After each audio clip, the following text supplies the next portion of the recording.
My daughter refused to let me meet her fiance's parents, claiming my calloused hands and working-class background would humiliate her at the rehearsal dinner. She banned me from the event entirely, so I secretly went to see these elite in-laws for myself and was absolutely horrified by what I discovered. My name is Jasper. I am 70 years old, a retired African-American contractor, and a man who spent his entire life building strong foundations so his child could reach the highest heights. But last Tuesday, the daughter I sacrificed everything for walked into my kitchen and tried to demolish my life. Before I continue, let me know where you are watching from in the comments below. Hit like and subscribe if you have ever had to stand up to family who underestimated your worth. I stood at the island of my historic Brooklyn brownstone, wiping down the marble countertop I had installed with my own hands 2 decades ago. The heavy oak front door slammed open, vibrating the polished floorboards. Naomi marched into the kitchen without a single word of greeting or basic respect. She wore a tailored designer suit that likely cost more than the first work truck I ever owned. She threw a thick stack of glossy real estate appraisal documents directly onto the freshly cleaned marble. The heavy paper slapped against the stone with an arrogant thud. I looked down at the documents, observing the calculated numbers and property valuations, then looked back up at my daughter. She demanded I liquidate the property immediately. She announced that the budget for her destination wedding to Wyatt Sinclair had ballooned far beyond her initial expectations, and she urgently needed liquid capital to cover the extravagant costs. She spoke with a frantic, entitled urgency, outlining her precise plans to transition me into a small rented apartment in the suburbs so she could secure the hundreds of thousands of dollars bound in the equity of my home. She expected me to nod obediently, sign away my entire history, and finance her entry into high society without raising a single objection. The absolute audacity of her demand hung heavily in the quiet air of the kitchen. I looked at the appraisal forms once more, recognizing the systematic cold breakdown of every single brick and floorboard I had laid. She paced across the kitchen floor, tapping her expensive leather heels against the tile, clearly waiting for me to pull out a pen and surrender my independence. The brownstone was my sole remaining physical connection to the past, yet she treated it like a convenient bank account designed solely to fund her social climbing. I pushed the appraisal documents back across the marble counter. I told her clearly and firmly that I would never sell this house under any circumstances. Naomi erupted in a blinding, instantaneous rage. Her face contorted into a mask of pure resentment. She slammed her hands onto the island, leaning forward to deliver her cruelty with calculated precision. She stated that my working-class demeanor, my outdated clothing, and my rough, calloused hands would do nothing but humiliate her in front of the elite Sinclair family. She told me I did not know how to speak to people of their high caliber, that my presence would be a glaring, embarrassing stain on her perfect union. Wyatt's family belonged to an untouchable echelon of generational wealth, and I was merely a retired construction worker who smelled of sawdust and old coffee. She officially banned me from attending the rehearsal dinner. She strictly forbade me from attempting to contact or meet her future in-laws before the wedding ceremony, instructing me to stay hidden away in my outdated house so I would not ruin her ultimate social ascent. Every word she spoke was a targeted strike designed to diminish my worth as a father and as a man. She desperately wanted my money, but she was utterly ashamed of the man who had shed blood to earn it. I stood perfectly still, absorbing the venom from the child I had raised, refusing to give her the satisfaction of seeing me break. She scoffed at my silence, interpreting my restraint as submission. She grabbed her coat, hurling a final insult about how I had always held her back from the life she truly deserved. She spun on her heel, marching toward the entryway, with the indignant fury of a woman entirely consumed by greed. Naomi grabbed her designer purse and stormed out of the house. The front door slammed a second time, leaving a heavy, suffocating silence in her wake. I picked up my cleaning cloth and resumed wiping the marble counter. I moved with slow, deliberate precision to steady my racing mind. I looked at the exposed brick wall framing the dining area. I remembered the blistering summer afternoons spent laying that exact brickwork alongside my late wife, Evelyn. We bought this brownstone when it was a hollow, neglected shell. We poured our sweat, our meager savings, and our absolute devotion into restoring every square inch of it to build a sanctuary for our family.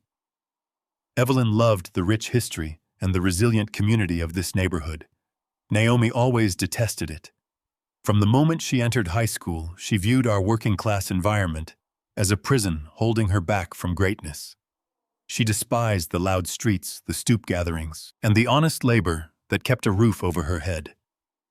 She viewed our sacrifices as inadequacies, viewing our modest lifestyle as a personal failure rather than a testament to our survival. I finished cleaning the counter, mourning the heartbreaking realization that my daughter had entirely erased the memory of her mother's hard work simply to appease a family of wealthy strangers. Evelyn had taught her the value of a hard-earned dollar, but Naomi had clearly decided that marrying into unearned wealth was a far superior achievement. I folded the cloth and placed it beside the sink, feeling an immense, quiet grief. The daughter we had nourished with our blood and tears had transformed into a hollow shell of privilege, eager to bulldoze her own foundation for a momentary taste of high society. I turned away from the sink and noticed a heavily embossed leather folder resting near the edge of the kitchen island. Naomi had been so blinded by her own rage that she accidentally left her master wedding planning portfolio behind. I picked it up carefully. I intended to place it securely in the hall closet so she could retrieve it later without initiating another vicious confrontation. As I lifted the heavy folder, the golden clasp suddenly gave way. A thick stack of textured parchment paper slid out and fanned across the smooth marble counter. I reached out to gather the scattered pages, intending to neatly organize them. My eyes instinctively fell upon the official wedding registry draft, positioned at the very top of the stack. I read the formal print outlining the hosting duties for the upcoming rehearsal dinner.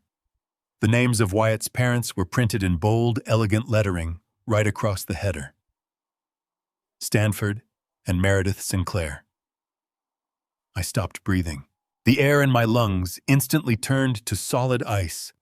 I stared at the bold black ink tracing the letters of the name I had not spoken aloud in 20 long years. The name was a phantom from my darkest nightmare, a ghost I thought I had buried beneath decades of silent, grueling labor. The elegant font blurred as my vision narrowed entirely onto that single line of text. Stanford Sinclair. My daughter was marrying the son of the man who had brutally destroyed my life. I stood paralyzed in the quiet kitchen, the leather folder burning in my calloused hands. The sheer impossibility of the situation struck me like a physical blow to the chest. Out of all the wealthy families in this massive city, she had chosen the exact bloodline responsible for our deepest tragedy. The past had returned, knocking violently on my front door. I carried the leather folder down the narrow hallway, my heavy boots echoing against the polished hardwood. I stopped in front of the solid oak door of my study. I reached into my pocket, retrieved a brass key, and unlocked the deadbolt. The room smelled of cedar and old binding glue. It was a space Naomi rarely entered, a room she actively dismissed as a dusty reliquary of a past she wished to escape. I walked directly past my drafting table to the far corner of the room. A massive fireproof steel filing cabinet stood anchored to the floorboards. I spun the mechanical dial, entering the combination with practiced muscle memory. The heavy metal drawer slid open with a sharp groan. I bypassed the recent tax returns and property deeds, reaching straight for the back compartment. My fingers brushed against a thick, weathered manila envelope. I pulled it out. The paper was brittle, stained yellow at the edges from 2 decades of undisturbed storage. I carried the envelope to my desk and set it down. I placed Naomi's glossy gold-embossed wedding registry right beside it. The visual contrast was physically jarring. One document represented the extravagant future my daughter believed she was securing for herself. The other document contained the absolute destruction of my family's past. I opened the manila envelope and pulled out the top sheet of paper. It was a federal court summons dated 20 years ago. I aligned the old legal document with Naomi's registry draft. I stared at the bold, elegant font on the wedding planner, then looked at the cold, faded typewriter ink on the legal summons. The letters formed the exact same sequence. Stanford Sinclair. The names matched perfectly. There was absolutely no room for coincidence. Stanford Sinclair was not just a wealthy patriarch from a high society family. He was the predatory corporate raider who had orchestrated the illegal hostile takeover of Evelyn's community credit union. My wife had spent her entire life building a financial institution designed to protect the vulnerable working-class families in our neighborhood. She offered fair loans and financial education to people the major banks aggressively ignored. Stanford Sinclair saw her success not as a community triumph, but as an untapped resource to plunder. He deployed an army of ruthless corporate litigators, exploiting obscure legal loopholes to force the credit union into a manufactured, devastating bankruptcy. I remember the agonizing toll the litigation took on Evelyn. She spent sleepless nights poring over financial statements, fighting desperately to protect the life savings of our neighbors. The engineered collapse broke her spirit and her body. The sheer stress of the relentless legal harassment directly caused her fatal heart attack. She died in my arms at 48 years old. When the dust settled, Stanford Sinclair absorbed the credit union's remaining assets, liquidated the commercial properties, and walked away with millions in personal profit. Evelyn died penniless on paper, her life's work completely erased by a man who viewed her destruction as a mere business transaction. Now, 20 years later, my only daughter was eagerly planning to marry into the exact bloodline that had murdered her mother's legacy. I pushed my chair back and stood up. I walked to the center of the study and rolled back the heavy Persian rug. Beneath the hardwood panels rested a secondary hidden floor safe. I knelt, entered a digital code, and pulled the thick steel door open. I reached inside and extracted a heavy black leather ledger. Naomi believed I survived solely on a modest union pension and Social Security checks. She was entirely wrong. When Evelyn died, I did not surrender to poverty or despair. I channeled every ounce of my agonizing grief into laying bricks, pouring concrete, and saving every single dollar I earned. I used those funds to create a massive, faceless, blind trust. Over the past 2 decades, I utilized my deep knowledge of city zoning laws to quietly purchase distressed commercial properties across the state. I built an invisible real estate empire from scratch.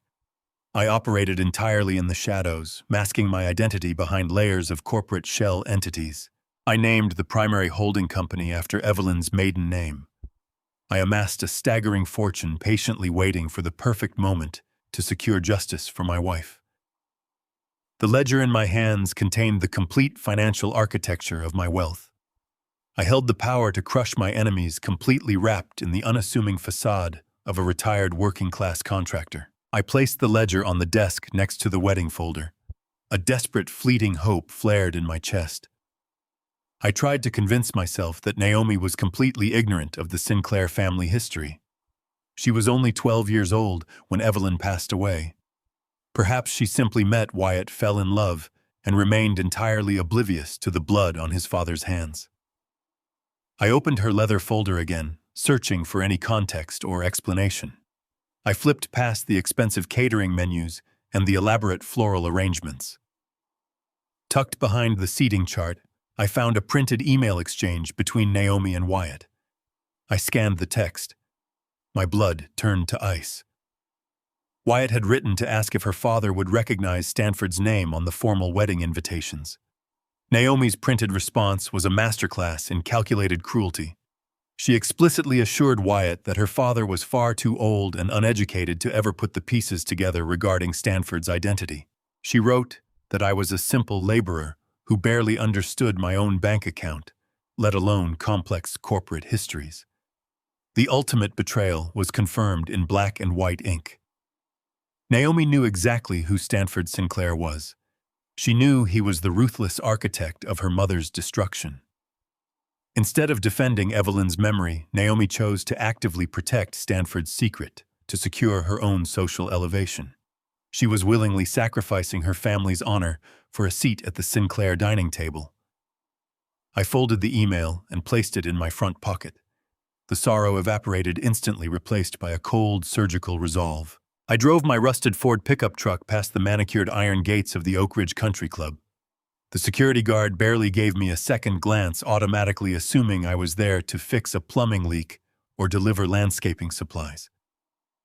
I parked near the service entrance, deliberately keeping my battered vehicle completely out of sight from the gleaming luxury sedans lining the circular driveway. Naomi had called me yesterday evening, claiming she was spending the entire weekend at an isolated wellness spa to decompress from the overwhelming stress of wedding planning. That was a calculated lie. I navigated the perimeter of the sprawling clubhouse, sticking to the tall, manicured hedges until I reached the heavy stone columns flanking the outdoor dining terrace. The space was completely reserved for a lavish private engagement brunch. Waiters in pristine white coats circled the patio, carrying silver trays loaded with crystal flutes and imported caviar. At the center of the gathering stood my daughter. She wore a tailored ivory dress, her hair perfectly styled, radiating an aura of entitled belonging. Standing directly beside her, laughing loudly, with a glass of champagne in his hand, was Stanford Sinclair. The man who had orchestrated my late wife's destruction looked older, his hair silver, but his arrogant posture remained identical to the day he destroyed Evelyn's credit union. He was completely at ease, basking in the adoration of the wealthy elite. I remained perfectly still within the deep shadows of the stone archway. I watched the daughter I raised integrate herself seamlessly into the family of a ruthless corporate predator. The magnitude of her deception settled heavily over me, replacing the initial shock of the discovery with a cold, analytical focus. I stepped slightly closer to the edge of the ivy-covered trellis, ensuring I could clearly hear the conversation carrying across the open patio. Naomi clinked her crystal glass against Stanford's flute, a bright, manufactured laugh escaping her lips. Several affluent guests gathered around them, creating an attentive, wealthy audience for my daughter. Stanford placed a paternal hand on Naomi's shoulder and loudly asked her how she managed to handle the tedious logistics of dealing with an elderly, stubborn father. Naomi did not hesitate. She did not defend me. She took a sip of her champagne and launched into a highly dramatized, entirely fabricated story about my refusal to hire a professional decorator for the brownstone. She explicitly mocked my working-class vocabulary. She lowered her voice, exaggerating my deep, gravelly tone, twisting my southern roots into a caricature of an uneducated, bumbling laborer. She parodied my posture, rolling her shoulders and squinting her eyes, transforming the man who raised her into a comedic prop for the amusement of high society. The crowd erupted into genuine roaring laughter. Stanford Sinclair threw his head back, chuckling with absolute delight at the humiliating performance. Wyatt, standing on Naomi's other side, kissed her cheek and praised her comedic timing. My daughter was offering my dignity on a silver platter to purchase her acceptance into their elite circle. She was trading my honor for their validation. I watched her smile as the laughter washed over her. She felt absolutely no remorse for the public betrayal. She was entirely comfortable wearing the mask she had crafted, eagerly sacrificing her own father to entertain the man who had mercilessly driven her mother into an early grave. My hands gripped the cold, wrought iron railing of the terrace until my knuckles turned completely pale. The sound of her mimicking my voice echoed painfully in my ears. I remembered the exact origin of that deep, gravelly exhaustion. I earned that voice by inhaling pulverized concrete and drywall dust for 40 years. When Naomi was accepted into an Ivy League university, I adamantly refused to let her take on predatory student loans. Instead, I worked grueling 90-hour double shifts at hazardous industrial construction sites. I spent freezing winters suspended on unstable steel scaffolding and sweltering summers breathing toxic fumes in unventilated basements. I handed over every single dollar in cash, ensuring she graduated with a pristine financial slate. I sacrificed my joints, my lungs, and my peace of mind so she could wear expensive suits and mingle with the affluent. Now, she was using the exact education I bought with my blood and sweat to articulate insults against my character. Her mockery was not a simple joke. It was the ultimate desecration of my lifelong sacrifice. She viewed the calluses on my hands as a source of deep shame, entirely and willfully ignorant of the fact that those rough hands had paved every single stepping stone of her privileged existence. The sorrow I felt earlier evaporated completely in the summer heat. My grief hardened into an unbreakable, absolute resolve to expose the hollow foundation she had chosen to build her life upon. A waiter tapped a silver spoon against a crystal glass, calling the patio to attention. Stanford Sinclair stepped to the center of the terrace, raising his champagne flute high above his head. He quieted the crowd with a commanding gesture, adopting the posture of a conquering king. He delivered a grand, boasting toast to Naomi and Wyatt, formally welcoming my daughter into their esteemed lineage. But Stanford could not resist the opportunity to turn a family celebration into a ruthless business pitch. He turned his attention to a group of wealthy investors standing near the stone fountain. He projected his voice proudly, announcing that Sinclair Development had just secured a massive, untouchable financial triumph. He bragged loudly about acquiring prime, highly coveted waterfront acreage on the south side of the city to build his new flagship commercial enterprise. He detailed the immense scope of the luxury high-rises and retail pavilions they were about to construct. Then, he specifically mentioned the geographical coordinates and the historic zoning boundaries of the plot to impress his wealthy peers. I stood frozen in the shadows of the trellis.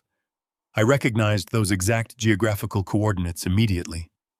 A cold, sharp realization washed over me, chilling my blood, despite the afternoon heat. Stanford Sinclair was standing in front of dozens of investors proudly claiming ownership of a multi-million-dollar waterfront property. I knew every square inch of that specific acreage. I knew the soil composition, the property lines, and the exact zoning restrictions. I knew it because I was the man who owned it. Stanford Sinclair was bragging about developing land that belonged exclusively to my hidden corporate trust. The predator who destroyed my wife had unknowingly walked directly into my massive invisible trap. I left the manicured lawns of the country club behind and navigated my worn pickup truck toward the city's southern industrial sector. The drive took less than 40 minutes, but my mind raced through decades of meticulous planning with every mile. I pulled onto the crumbling asphalt of the old shipyard district and parked my truck across the street from a massive fenced-in construction zone. The sheer scale of the operation was staggering. Massive floodlit billboards dominated the perimeter, displaying glossy architectural renderings of luxury high-rises and high-end retail pavilions. The pristine Sinclair Development logo was plastered across every sign, projecting an image of absolute ownership and untouchable wealth. I rolled down my window, letting the sharp scent of diesel fuel and freshly overturned earth fill the cab of my truck. Despite it being a Sunday afternoon, the site was buzzing with unauthorized activity. Heavy diesel bulldozers and excavators were aggressively tearing through the foundational topsoil, moving massive mounds of dirt to clear the way for the incoming foundation pours. Men in hard hats directed the heavy machinery operating under the clear directive to move as fast as possible. Stanford Sinclair was not merely planning a future endeavor. He had already mobilized an entire construction fleet and was actively tearing apart the landscape. I watched the steel teeth of an excavator bite into the earth, feeling a cold, calculating calm settle over my racing heart. Stanford was acting with the reckless arrogance of a man who believed he was completely immune to the rules that governed ordinary people. He had boldly planted his flag on this soil, completely oblivious to the fact that he was standing squarely within the jaws of a trap I had set many years ago. I picked up my phone from the passenger seat and dialed the private number of my corporate attorney. Mitchell answered on the second ring, his tone sharp and alert, entirely accustomed to my sudden directives. I instructed him to immediately pull up the county municipal land registry and cross-reference the exact geographical coordinates of the southern waterfront district. I gave him the specific lot numbers currently hidden behind the towering Sinclair Development billboards. I listened to the rapid rhythmic clacking of Mitchell's keyboard through the speaker as he accessed the highly restricted municipal databases. Within seconds, Mitchell confirmed the exact reality I suspected. Stanford Sinclair did not own a single acre of the waterfront property. Despite his grandiose speech to his wealthy investors at the country club, Stanford held absolutely zero equity in the land he was currently excavating. Mitchell explained that Sinclair Development was operating under a highly structured, long-term commercial lease agreement. Stanford had secured the usage rights through a complex, deeply layered corporate shell entity, effectively masking the true ownership from the public eye and his own investors. He was parading around high society as a visionary landowner, while legally he was nothing more than a glorified tenant. He had fabricated a massive illusion of wealth to secure further funding from the men I had just watched him toast. Mitchell detailed the exact parameters of the lease, outlining the exorbitant monthly payments Stanford was obligated to make to maintain his fraudulent posturing. Stanford believed he had outsmarted the system by hiding his financial vulnerabilities behind a maze of corporate paperwork, completely unaware that the man analyzing his desperate gambit was sitting in a rusted pickup truck just 50 yards away from his active bulldozers. The cold irony of the situation tightened my grip on the steering wheel.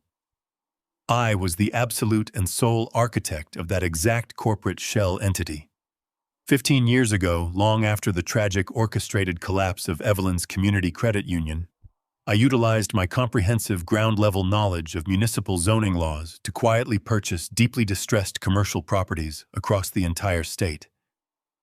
While arrogant men like Stanford Sinclair sat in air-conditioned boardrooms analyzing sterile financial spreadsheets, I walked the actual concrete identifying forgotten industrial lots with massive hidden potential.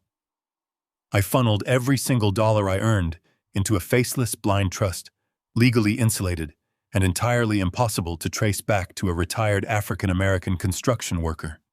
I named the overarching holding company using Evelyn's maiden name, transforming her erased legacy into an invisible, insurmountable financial fortress. Stanford Sinclair, the ruthless corporate predator who had callously bankrupted my wife, was now unwittingly funneling his company's remaining operational capital directly into her memorial trust. He was leasing the very ground beneath his heavy machinery from the husband he had fatally underestimated and the woman he had permanently destroyed. His entire flagship development, the desperate endeavor meant to secure his family's elite status and fund my daughter's extravagant social ascent, relied entirely on my continued silent permission. I stared at the bustling construction site, deeply absorbing the profound magnitude of my quiet patience. Stanford had unknowingly stepped onto a financial landmine of his own making, happily digging his own grave. I instructed Mitchell to pull the specific operational covenants attached to Stanford's lease agreement. I needed to know exactly what legal boundaries the Sinclair family was currently bound by. Mitchell accessed the encrypted contract files and began reading the strict developmental stipulations aloud. Within moments, he uncovered a catastrophic, undeniable violation. Mitchell informed me with absolute legal certainty that Sinclair Development had illegally broken ground on the leased land. The master contract explicitly mandated that all municipal environmental and structural permits had to be fully finalized, paid for, and legally approved before a single piece of heavy machinery could alter the landscape. Stanford did not possess those approvals. He had deliberately bypassed the lengthy city safety protocols, choosing to aggressively clear the land to create a false, glittering impression of rapid progress to pacify his wealthy investors. Stanford assumed the faceless holding company managing the lease was a bloated, inattentive bureaucracy that would never bother to send physical inspectors to verify the active site conditions. He gambled his entire fortune on the belief that his blatant breach of contract would go entirely unnoticed until the concrete foundations were already poured. It was a fatal miscalculation born of pure, unchecked arrogance. Mitchell clearly explained that this documented violation granted my holding company the immediate, unchallengeable right to completely terminate the commercial lease and legally seize all structural assets currently placed on the property. I realized Stanford had not just exposed a minor operational weakness. He had willingly handed me the exact devastating weapon required for his total financial destruction. The leverage I now held was absolute and irreversible. I thanked Mitchell and ended the call watching the bulldozers continue their illegal demolition. I drove back to Brooklyn with the absolute certainty of a man holding a loaded weapon. The rhythmic thrum of my truck's engine matched the steady, calculating beat of my heart. I pulled onto my street and saw a sleek silver luxury sedan parked illegally across my driveway, blocking my path entirely. I parked further down the street and walked up the bluestone steps to my historic brownstone. Naomi and Wyatt were already waiting on the porch. Naomi paced frantically back and forth, her designer heels clicking sharply against the stone.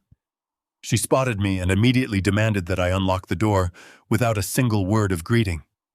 She realized she had left her master wedding portfolio inside and panicked at the thought of losing her meticulous schedules. I unlocked the heavy oak door and pushed it open. Naomi rushed inside without a shred of basic courtesy. Wyatt lingered on the threshold. He wore a sharply tailored navy suit and an expression of profound, unfiltered disgust. He looked at the original brickwork and the hand-carved molding as if he had stepped into a disease-ridden slum. He absolutely refused to cross the entryway, clearly terrified that the working-class air might permanently ruin his expensive fabric. He wiped his polished shoe on my welcome mat with an exaggerated look of revulsion. I stood in my own hallway, quietly watching a boy who had never worked a single honest day in his entire life judge the fortress I had built with decades of grueling labor. Naomi emerged from the kitchen, clutching her embossed leather folder to her chest like a shield. She handed the folder to Wyatt, who tucked it under his arm, before turning his arrogant gaze entirely onto me. He did not say hello. He did not offer his hand. Wyatt unlatched his designer leather briefcase right there in my entryway, balancing it aggressively on his knee. He treated me with the clinical dismissive tone of a man addressing an illiterate servant who had accidentally stepped out of line. He reached inside his bag and produced a thick, professionally bound legal document, shoving the heavy stack of papers directly into my chest. I caught the document before it fell, looking down at the intimidating legal seal stamped on the cover page.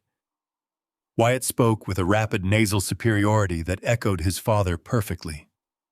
He informed me that the Sinclair family required absolute legal protection from any potential liabilities before welcoming Naomi into their prestigious lineage. He demanded my immediate signature on a comprehensive financial and social waiver. The paperwork was designed to permanently distance me from Naomi's future assets, her future income, and the Sinclair family name entirely. Wyatt stated that men of my low societal standing often viewed wealthy in-laws as a permanent charity fund, a bottomless well for handouts. He wanted absolute ironclad assurance that I would never ask them for a single dime or publicly claim any relation to their pristine legacy. He ordered me to sign the bottom line immediately, without reading it explicitly, stating that the complex legal terminology would simply confuse a man of my severely limited education. He pulled a silver fountain pen from his breast pocket and held it out to me with a smug sneer. His expression was a flawless mirror of his father's supreme arrogance. He believed he was dominating a broken, uneducated old man. He stood in the house I paid for in cash, demanding I erase my own existence to protect a fortune that did not actually exist. I ignored his outstretched silver pen entirely. I opened the heavy document and read the pages with clinical, unhurried precision. The legal phrasing was wildly aggressive and utterly insulting.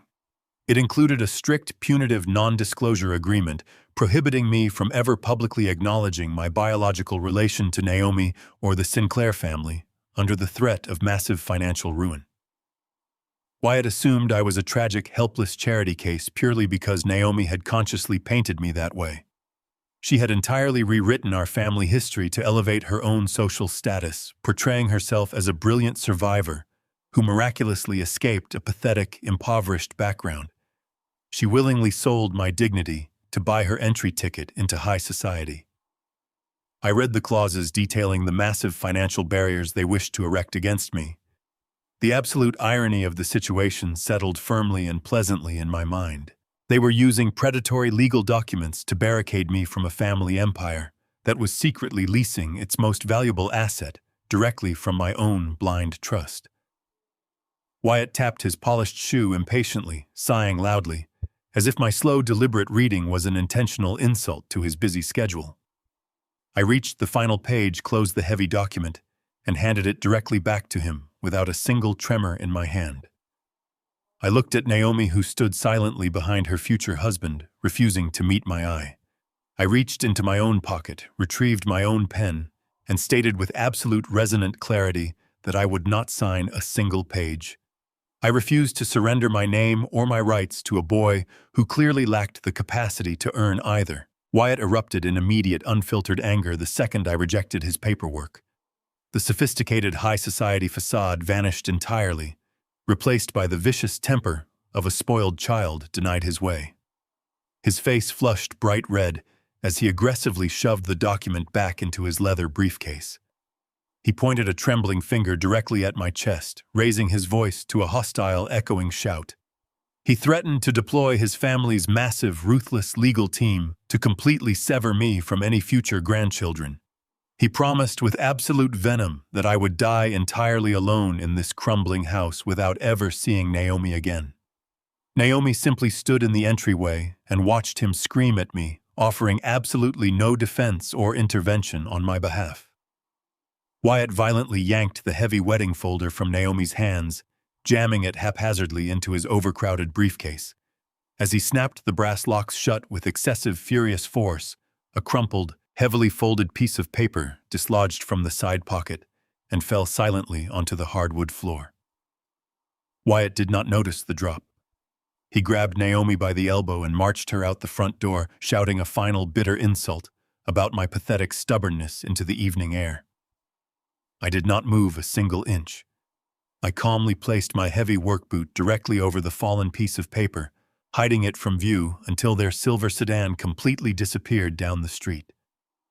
When the house was perfectly quiet again, I lifted my boot and picked up the crumpled document. I smoothed the wrinkled paper against the hallway wall. It carried the official seal of the state's largest commercial bank. It was a severe, immediate foreclosure notice addressed directly to Stanford Sinclair. A cold, victorious smile spread across my face.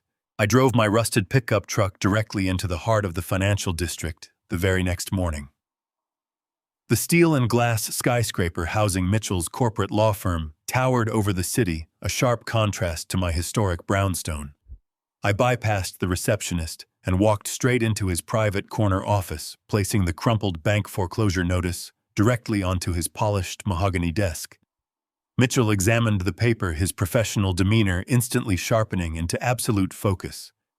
We immediately initiated a quiet, exhaustive financial audit of Sinclair Development and the entire Sinclair family portfolio. The corporate facade Stanford had constructed was incredibly thick, fortified by decades of aggressive public relations, spin-paid media placements, and complex offshore holding companies designed to confuse regulators. However, Mitchell possessed the precise legal resources, the high-level access, and the forensic accounting expertise required to bypass the glittering illusions. We locked the heavy oak office door and spent the next 6 hours dissecting every available tax return, public liability record, and hidden corporate filing associated with their name. The deeper we dug into the digital archives, the more the polished exterior of the Sinclair dynasty began to blister and peel away. Stanford had spent his entire career projecting an image of absolute financial invincibility, intimidating smaller competitors through sheer arrogance and manufactured prestige. Yet under the clinical, unforgiving scrutiny of a proper forensic audit, the structural integrity of his empire proved to be entirely hollow. We traced the money trails through a labyrinth of shell corporations, tracking the aggressive loans and the desperate attempts to shuffle capital from one failing entity to another. The facade was completely artificial, built on a foundation of shifting debt and predatory leverage that was rapidly running out of viable runway. The reality of the Sinclair financial empire was absolutely catastrophic. Mitchell aligned the final spreadsheets across his desk, pointing to the undeniable bottom line with the tip of his silver pen. Sinclair Development was entirely bankrupt. The company was drowning under the massive weight of hundreds of millions of dollars in toxic, unpayable liabilities. The prime waterfront project Stanford had bragged about so loudly at the country club was not a visionary expansion of a thriving business. It was a desperate, highly illegal gamble designed entirely to save their crumbling legacy from total annihilation. Stanford and Wyatt were leveraging non-existent assets, committing severe permit fraud, and actively trespassing on my leased land, purely to artificially inflate their stock valuation long enough to secure a final round of emergency funding.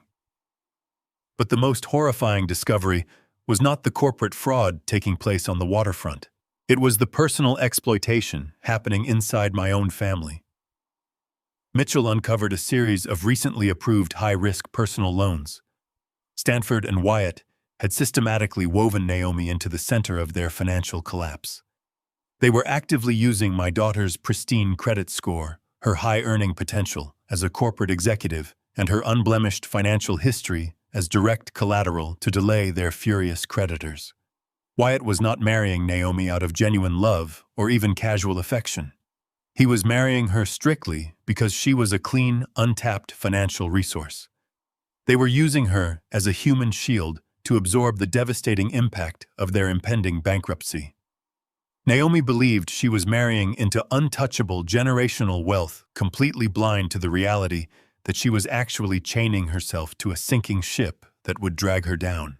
I sat back in the heavy leather office chair and stared at the columns of glaring red numbers illuminating the computer monitor.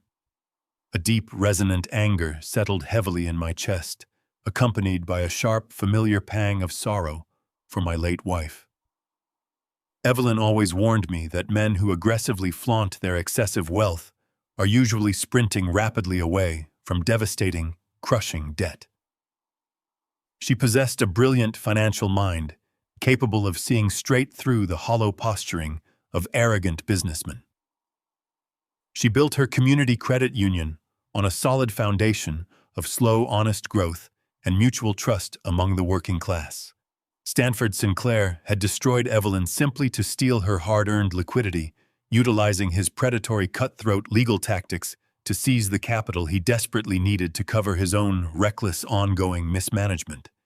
He engineered her fraudulent bankruptcy, caused her fatal heart attack, and walked away with millions in stolen community funds while she died with nothing. Now looking at the absolute wreckage of his corporate portfolio, the ultimate bitter irony of the situation was completely undeniable. Stanford had squandered every single penny of his ill-gotten gains.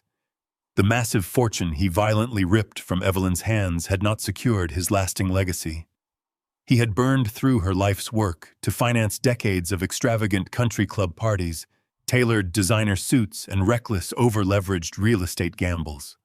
He had callously traded her beautiful life for temporary shallow vanity, and now he had absolutely nothing left to show for his cruelty. The sharp ringing of my cell phone shattered the heavy silence of the law office. I looked at the caller identification. It was Naomi. I answered the call, maintaining a perfectly steady, neutral tone. She did not bother to say hello or offer a single pleasantry. She was in a state of absolute frantic panic. Her voice trembled as she aggressively demanded an immediate massive cash transfer of $50,000 directly into her checking account. She breathlessly explained that there was a sudden, completely unexpected shortfall in the rehearsal dinner catering budget. The luxury hotel hosting the event was threatening to cancel the entire banquet and lock the venue doors by tomorrow morning if the outstanding balance was not settled in full.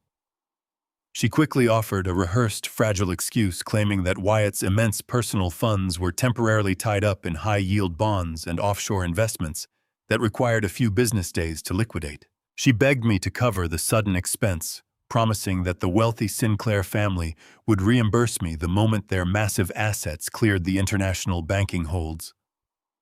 I gripped the phone tightly, looking directly at the bankruptcy documents resting on Mitchell's desk. I knew the absolute truth behind her frantic lies. Wyatt's funds were not temporarily tied up in high-yield bonds. They were completely non-existent. The Sinclair family was entirely out of cash. Their credit lines were permanently frozen, and they were relying on a retired construction worker to bail out their fraudulent high society charade. They were actively begging for the very money they had previously mocked.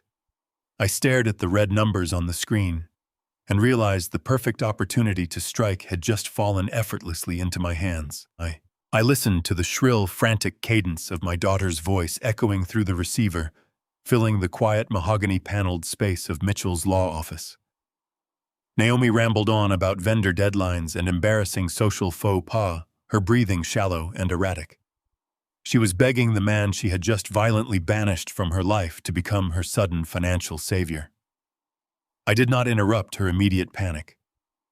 I allowed her to fully articulate the depth of her desperation, letting the heavy reality of the Sinclair family's absolute insolvency hang in the air between us. When she finally paused to draw a ragged breath, I spoke with complete, unwavering authority. I told her I would provide the $50,000 to save her evening. I could hear a massive shuddering sigh of relief escape her lungs, followed immediately by her rapid recitation of her checking account, routing numbers. I cut her off instantly. I explicitly stated that I would absolutely not execute a blind electronic wire transfer. I informed her that an invisible digital transaction was out of the question for a sum of that magnitude. I set a firm non-negotiable condition for my sudden generosity. I insisted that I would only deliver the funds via a physical, certified cashier's check, and I would only hand it over in person. I demanded direct entry to the rehearsal dinner. I told her that if I was purchasing the continuation of this lavish event, I absolutely required the right to step inside the venue and see exactly where my decades of hard-earned capital were going. The terms were laid out with surgical precision, leaving absolutely no room for negotiation or compromise. I held the phone to my ear, waiting for the inevitable explosive resistance. Naomi frantically rejected the condition the moment the words left my mouth. Her initial relief instantly transformed into a hysterical, defensive rage. She aggressively cited the highly exclusive nature of the evening, reminding me that the guest list was meticulously curated to include only the highest echelons of the city's financial and social elite. She reiterated her previous ban with vicious cruelty, explicitly stating that my unpolished presence would permanently fracture the delicate aesthetic of her perfect night. She demanded I stop playing games and send the money immediately, accusing me of attempting to sabotage her future out of petty spite. I remained perfectly calm, sitting back in the heavy leather office chair, while she leveled her frantic accusations. I did not raise my voice or offer a single counter-argument to her insults. I simply became an immovable stone wall. I clearly reiterated my stance. No physical attendance equated to no cashier's check. The equation was remarkably simple, and I possessed the absolute patience to let her fight against the inevitable mathematics of her situation. I listened to the rising terror in her voice as she realized the complete futility of her demands. She possessed no leverage. Wyatt's family was entirely bankrupt. Their credit lines were permanently frozen, and she had exhausted every single favor she held. She knew with absolute certainty that the elite catering company would officially cancel the extravagant banquet by the following morning if the $50,000 did not clear their accounts. The social humiliation of a canceled event would destroy the Sinclair facade instantly. She was trapped in a corner of her own making, caught between her overwhelming shame of my working-class roots and her desperate immediate need for my working-class money, leaving her no alternative but surrender. Naomi reluctantly surrendered to my financial ultimatum, but she immediately forced a cruel, degrading condition of her own to mitigate her perceived social risk. She aggressively demanded that I purchase and wear a crisp white catering staff uniform to the venue.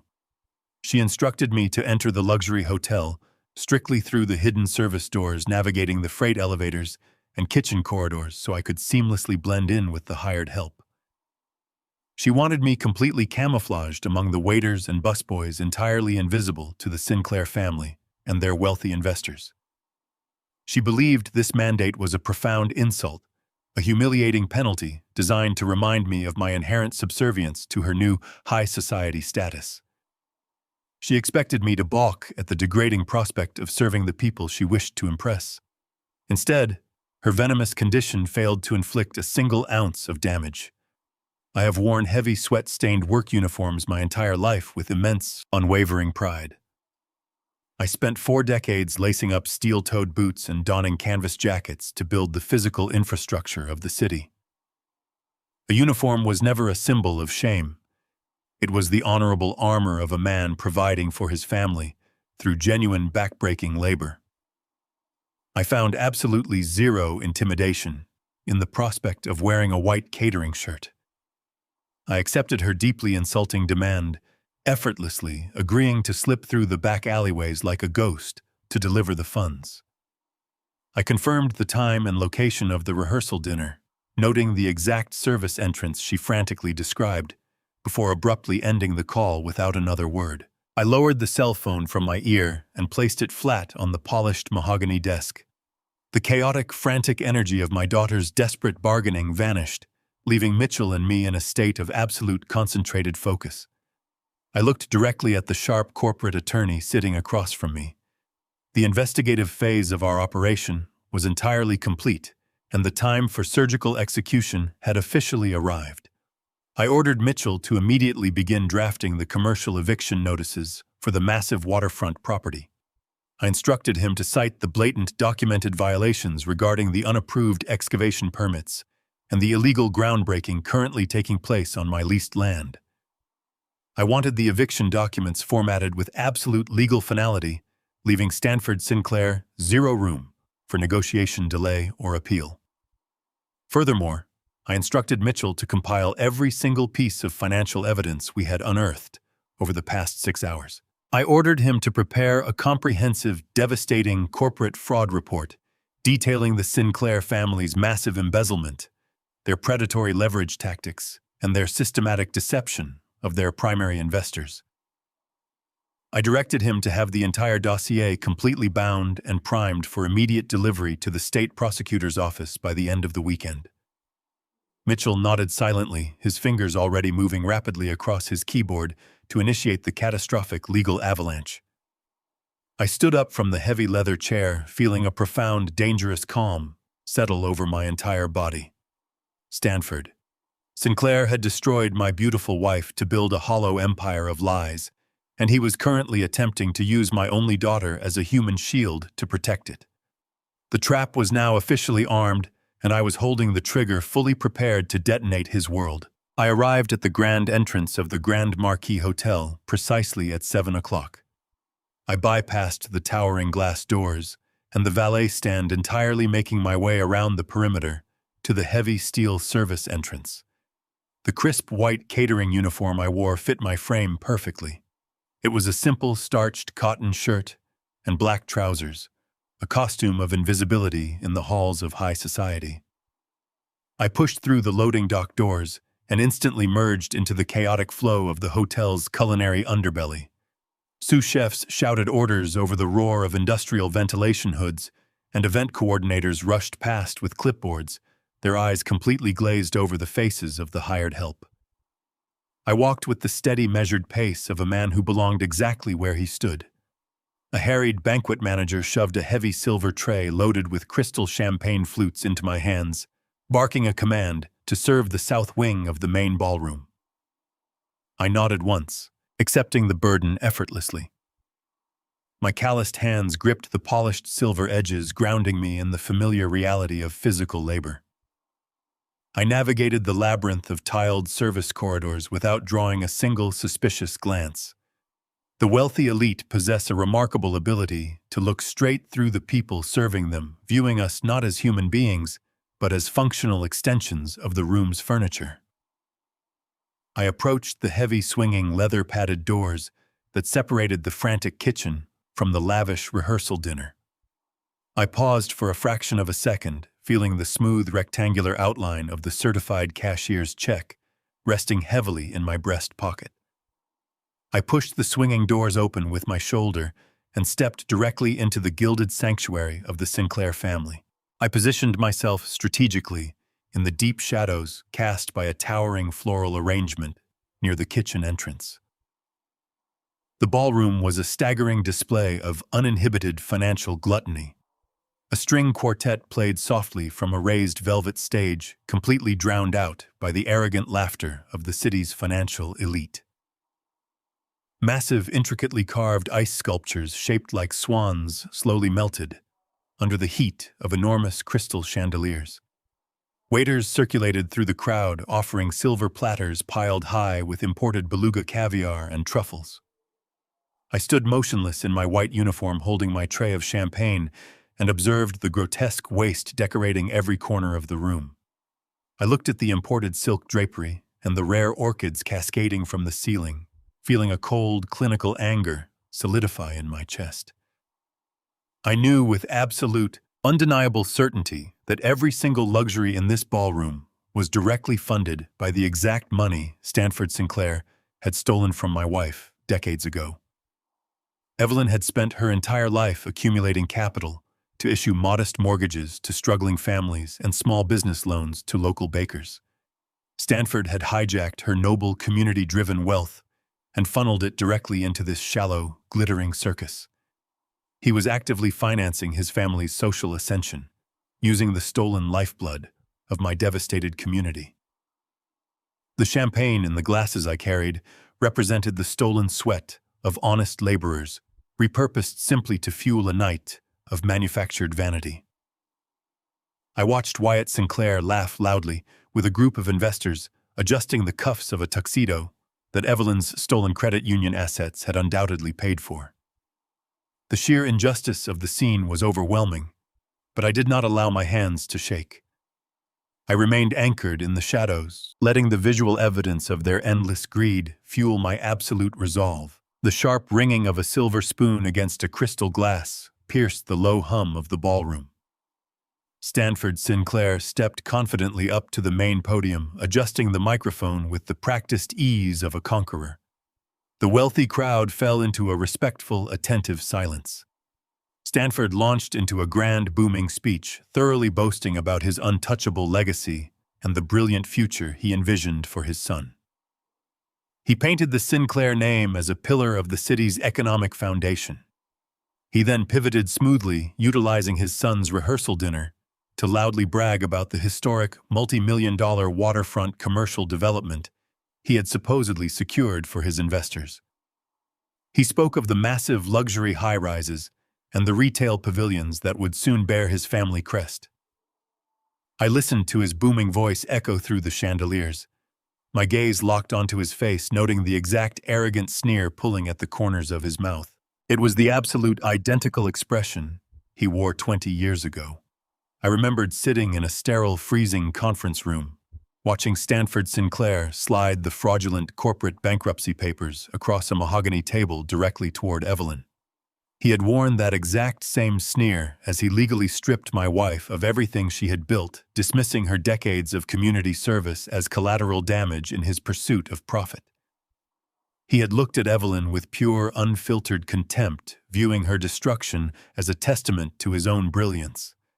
Now he was displaying that same monstrous pride, completely oblivious to the fact that his new waterfront empire rested entirely on land legally controlled by the ghost of the woman he had destroyed.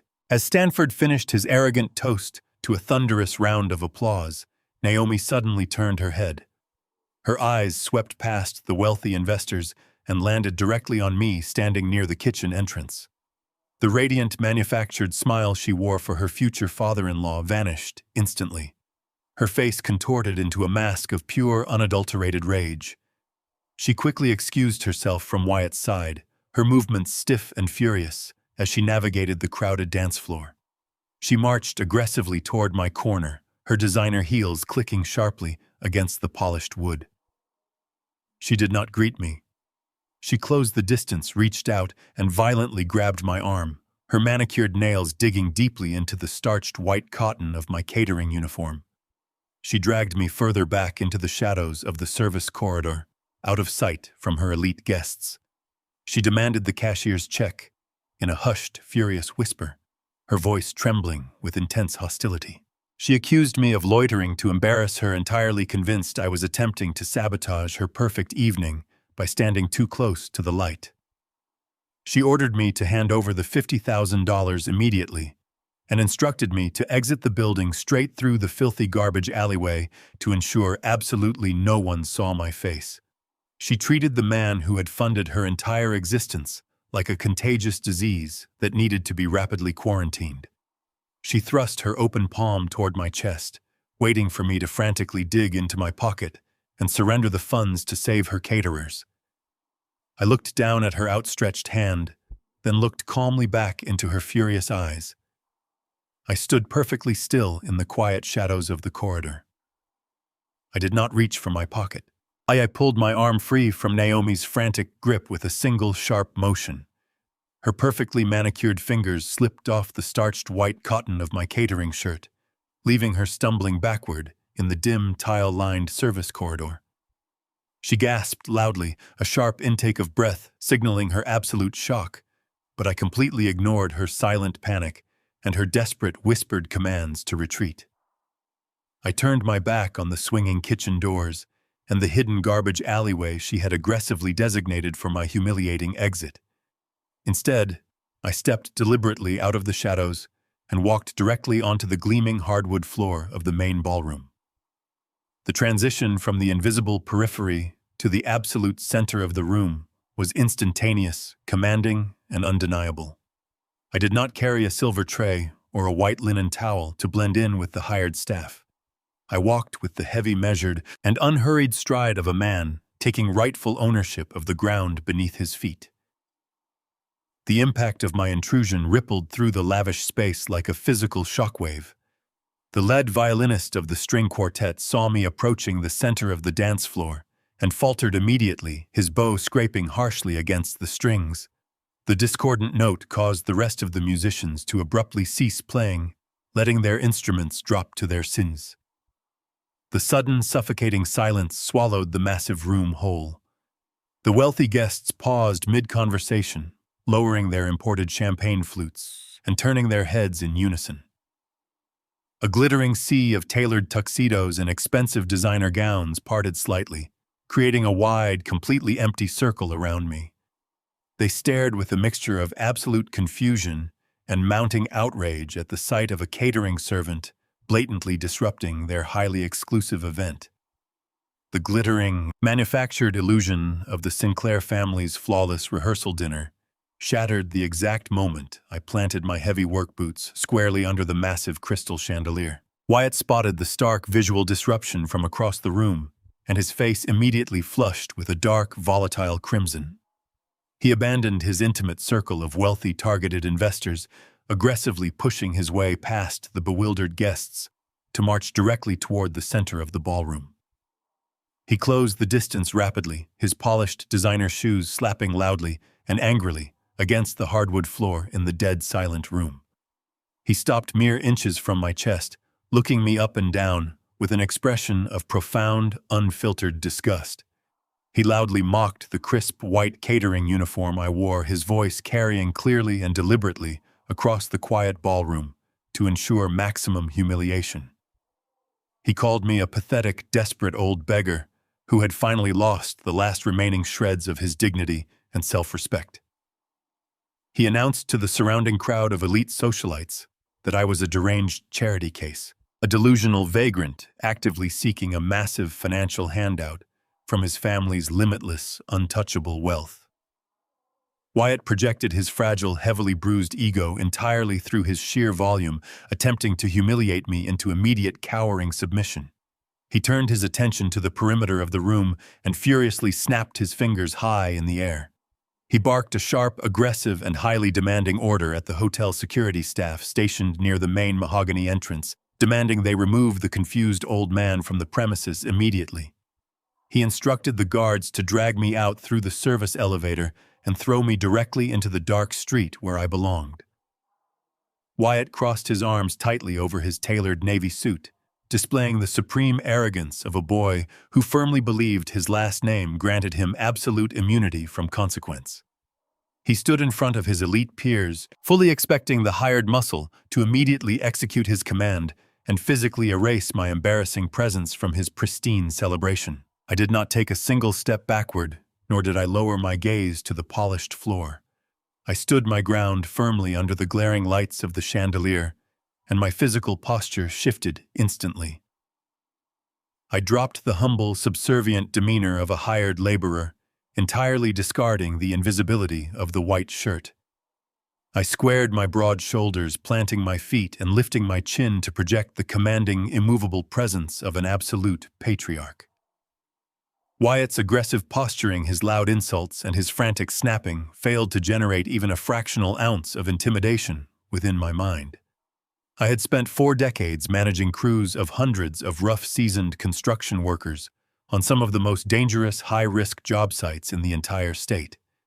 I routinely commanded absolute respect from hardened men operating massive steel cranes and heavy diesel machinery while suspended hundreds of feet in the air over unforgiving concrete. I knew exactly how to handle genuine volatility, raw aggression, and real physical danger. Looking around the lavishly decorated ballroom, I saw absolutely nothing but a room full of fragile, heavily debt-ridden socialites wearing expensive, tailored costumes. They were entirely soft, insulated by thick layers of inherited privilege and carefully manufactured public relations spin. Their ultimate weapon was mere social embarrassment, a deeply trivial and utterly meaningless concept that held absolutely zero power over a man who had built his own massive fortune entirely from the dirt up. I looked directly into Wyatt's furious, panicked eyes and saw nothing but a terrified, bankrupt boy playing a desperate game of high society dress-up. A ballroom full of arrogant, over-leveraged pretenders possessed absolutely no capacity to intimidate the man who secretly owned the very ground they were currently standing on. I waited in the deafening silence, letting my towering, absolute stillness completely suffocate Wyatt's frantic, childish tantrum. Stanford Sinclair immediately recognized the total failure of his son's aggressive command.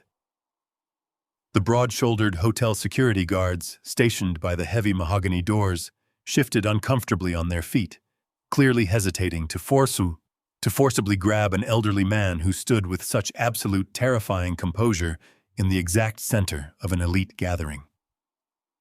Stanford understood instantly that the public disruption was rapidly escalating into a highly visible, deeply embarrassing public relations disaster right in front of his most crucial financial backers. To save face in front of the exact investors he desperately needed to swindle to save his bankrupt company, Stanford stepped forward to handle the escalating situation personally. The wealthy crowd parted respectfully and silently for the aging patriarch of the Sinclair empire. He walked toward me with the calculated heavy stride of a corporate predator, completely accustomed to absolute unquestioned obedience. He stopped right beside his flushed, trembling son and looked at me closely for the very first time this evening. His sharp, calculating eyes aggressively scanned my face, searching the rigid, unyielding lines of my jaw and the cold, fiery intensity of my stare. I watched a distinct, sudden flicker of recognition register deep within his gaze. He recognized the fundamental bone structure of my face, a buried, haunting memory of a man he had completely devastated over 2 decades ago. He remembered the exact arrogant sneer he had worn the day his corporate lawyers handed Evelyn her fraudulent bankruptcy papers, but his extreme, blinding arrogance prevented him from placing the correct fatal context. He simply could not connect the grieving, broken husband he had ruthlessly bankrupted in a sterile conference room with the unyielding, powerful man currently staring him down in a white catering uniform. Stanford squared his shoulders, projecting his booming, authoritative voice across the dead silent ballroom. He demanded to know exactly who had authorized a deranged vagrant to bypass the security checkpoints and trespass into his private kingdom. He glared at me, completely unaware that he was directly addressing his own executioner. I looked Stanford Sinclair directly in the eye, stripping away the decades of distance and class division that separated a working-class widower from a ruthless corporate titan. He demanded to know my identity with the petulant authority of a king addressing a peasant completely oblivious to the trap snapping shut around his ankles. I did not raise my voice, nor did I break eye contact. I spoke with absolute resonant clarity, letting my baritone voice carry effortlessly across the dead, silent ballroom. I stated my full legal name, pronouncing every single syllable with the heavy, unyielding weight of 40 years of manual labor and quiet suffering. I watched a brief, arrogant flicker of confusion cross Stanford's perfectly moisturized face. The name meant absolutely nothing to him.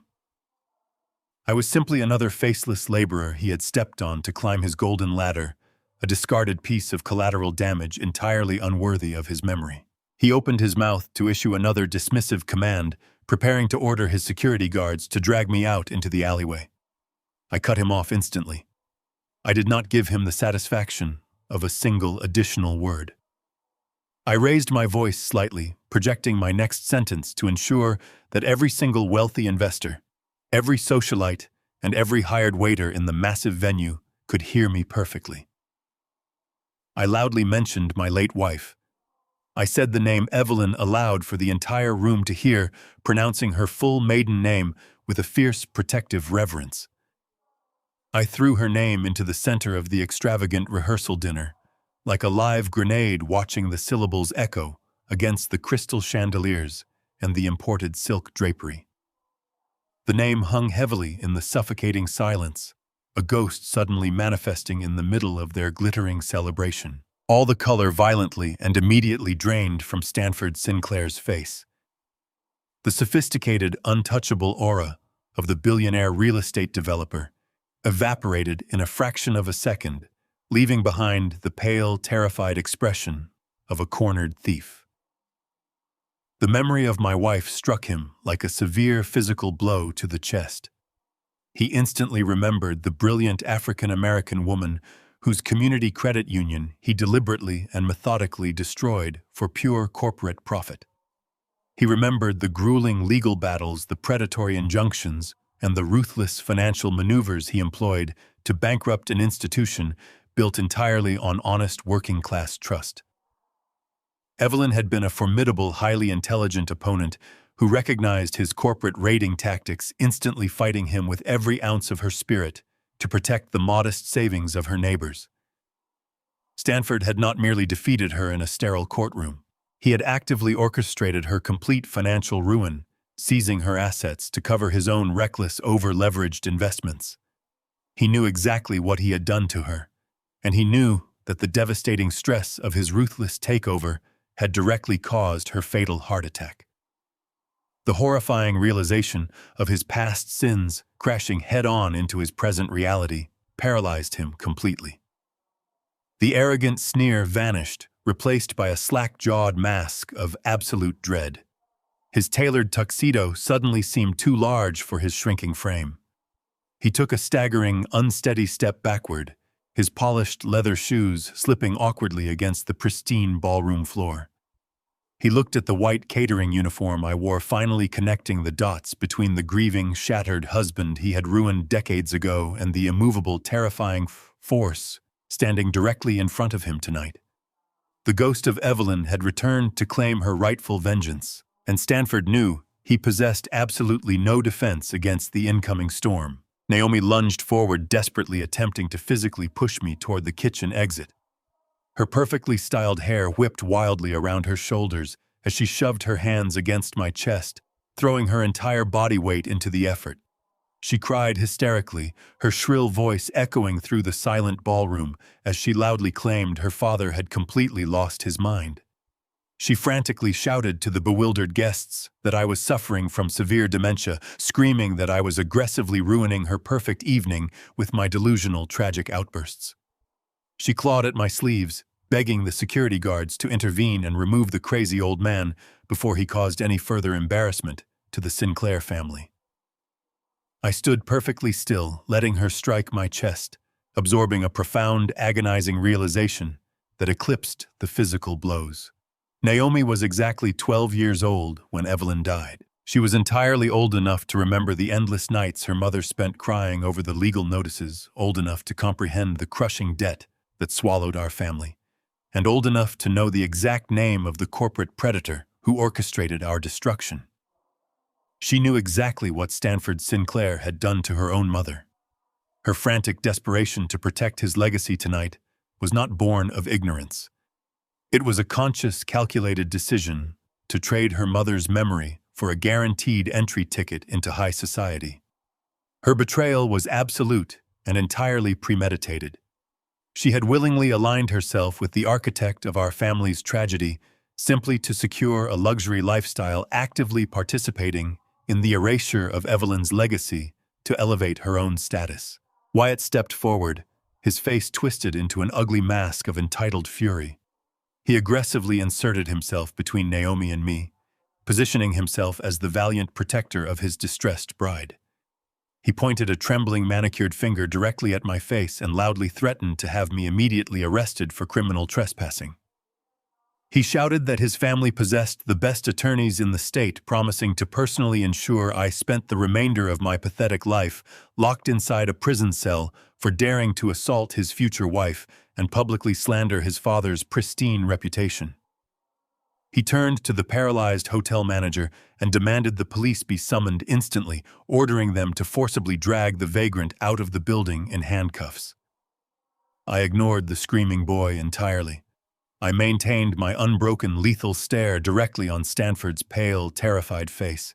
With slow, deliberate precision, I reached my hand inside the inner pocket of my white catering jacket. Naomi instantly stopped crying. Her hysterical sobs cut off completely, replaced by a sudden greedy spark of sheer desperation. She eagerly extended her trembling hand. Her eyes locked onto my jacket, absolutely expecting me to finally pull out the $50,000 cashier's check required to save her catering bill. She genuinely believed that after suffering the ultimate public humiliation, I would still obediently surrender my life savings to purchase her conditional affection. I withdrew my hand from the pocket, but I did not hold a bank check. Instead, I pulled out a thick, tightly bound stack of severe legal documents, bearing the heavy, undeniable seal of the federal prosecutor's office.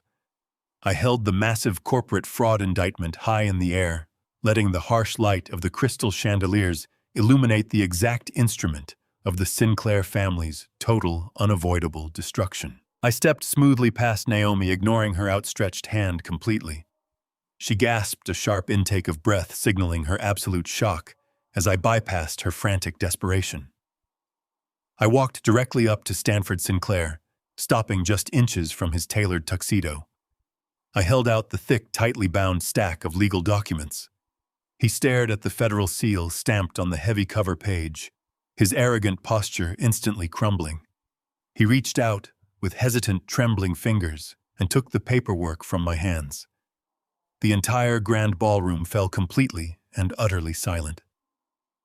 The low murmur of wealthy investors, the soft laughter of socialites, and the delicate clinking of crystal champagne flutes ceased entirely. The string quartet remained frozen on their velvet stage. Every single eye in the massive gilded room locked onto the center floor, captivated by the impossible sight of a man in a white catering uniform, commanding the absolute attention of a real estate titan. Stanford opened the heavy cover. His eyes darted across the bold black text printed on the first page. I watched the blood drain rapidly from his face, leaving his skin a sickly ashen gray. The paper began to rattle audibly as his hands shook with uncontrolled, violent tremors. The man who had terrorized my family, who had ripped my wife's legacy apart with predatory legal maneuvers, was currently suffocating under the weight of a single document. He read the official mandate of his own destruction, his breathing turning shallow and erratic. He tried to speak, attempting to project his usual booming authority, but his throat seized entirely. He was physically incapable of forming a coherent word. The impenetrable Sinclair armor was officially shattered, leaving behind nothing but a terrified, broken old man, staring directly into the abyss of his own making. I did not allow the suffocating silence to linger. I turned away from Stanford's terrified face and addressed the room of elite, debt-ridden investors directly. I projected my baritone voice with absolute unwavering clarity, ensuring every syllable echoed against the towering crystal chandeliers. I announced exactly what the titan of industry was currently holding in his trembling hands. I declared that the heavy paperwork consisted of immediate non-negotiable commercial eviction notices targeting the entirety of the highly publicized southern waterfront property. I stated clearly that the comprehensive land lease previously securing the massive luxury development project was officially terminated effective immediately due to severe documented breaches of contract. Whispers of absolute shock rippled through the crowd of socialites. I watched wealthy men in tailored suits shift uncomfortably, realizing the flagship project they had poured millions into was suddenly collapsing before their eyes. I did not stop there. I delivered the final fatal blow to Stanford's glittering facade. I loudly informed the captivated audience that Sinclair Development did not actually own a single acre of the waterfront dirt they were currently excavating. They were merely glorified tenants operating under a highly restrictive commercial lease. I then declared with resonant and uncompromising authority that I was the absolute and sole owner of the faceless holding company controlling that specific territory. The property they were gambling their entire financial future on belonged exclusively to me. Stanford Sinclair was completely at my mercy. I had legally stripped the ground right out from under his heavy machinery. The grand illusion of his untouchable wealth evaporated, exposing him as a desperate fraud leasing his kingdom from the very working-class laborer he had so arrogantly despised. I turned my attention back to Stanford, stepping closer to ensure he heard every single word of my explanation. I loudly revealed the specific legal title of the corporate entity currently tearing his empire apart. I had named the massive invisible blind trust directly after Evelyn's maiden name. I used the memory of the brilliant, compassionate woman he had callously destroyed as the permanent, unassailable foundation of his total, inescapable ruin. Over the past 15 years, I funneled every single dollar of my grueling construction profits into that heavily insulated financial fortress. While Stanford wasted his stolen millions on extravagant country club memberships, imported luxury cars, and shallow social posturing, I operated silently in the shadows. I methodically tracked his aggressive loans, studied his hollow corporate expansions, and systematically bought out the distressed commercial properties I knew his crumbling empire would eventually require to survive. I purchased the leverage he so desperately needed before he even realized he was legally trapped. Evelyn always warned me that patience was the ultimate weapon against unchecked corporate greed. I simply waited in the background. I waited a decade for Stanford to exhaust his stolen capital and recklessly overextend his toxic liabilities. I watched him blindly step right onto the massive financial landmine I had carefully planted, using my wife's erased legacy. He dug his own grave with arrogant enthusiasm, funding his luxury lifestyle with money he did not actually possess, completely unaware that Evelyn's ghost was quietly purchasing the legal deed to his final resting place. I raised my voice one final time, delivering the ultimate execution order to the terrified ballroom. I explicitly exposed that Sinclair Development was not simply experiencing a temporary cash flow shortage. I announced with absolute legal certainty that the entire Sinclair Corporation was completely devastatingly bankrupt. I informed the panicked investors that Stanford and Wyatt were actively trespassing on my private land and were currently under severe federal investigation for massive municipal permit fraud. The revelation hit the crowded room like a physical shockwave, triggering immediate chaotic shouting among the financial backers who suddenly realized their massive investments were entirely gone. Wyatt snapped, the devastating realization that his pristine social status, his unearned wealth, and his entire future were permanently obliterated, pushed him into a blind, reckless rage. He released a guttural, furious scream and lunged directly at me across the polished hardwood floor, his hands hooked into violent claws. I did not flinch or raise a hand to defend myself. Before Wyatt could cross the final yard, the massive hotel security guards intercepted his charge. Two heavily muscled guards grabbed Wyatt by his tailored navy jacket, violently pinning his arms behind his back and dragging him away from me.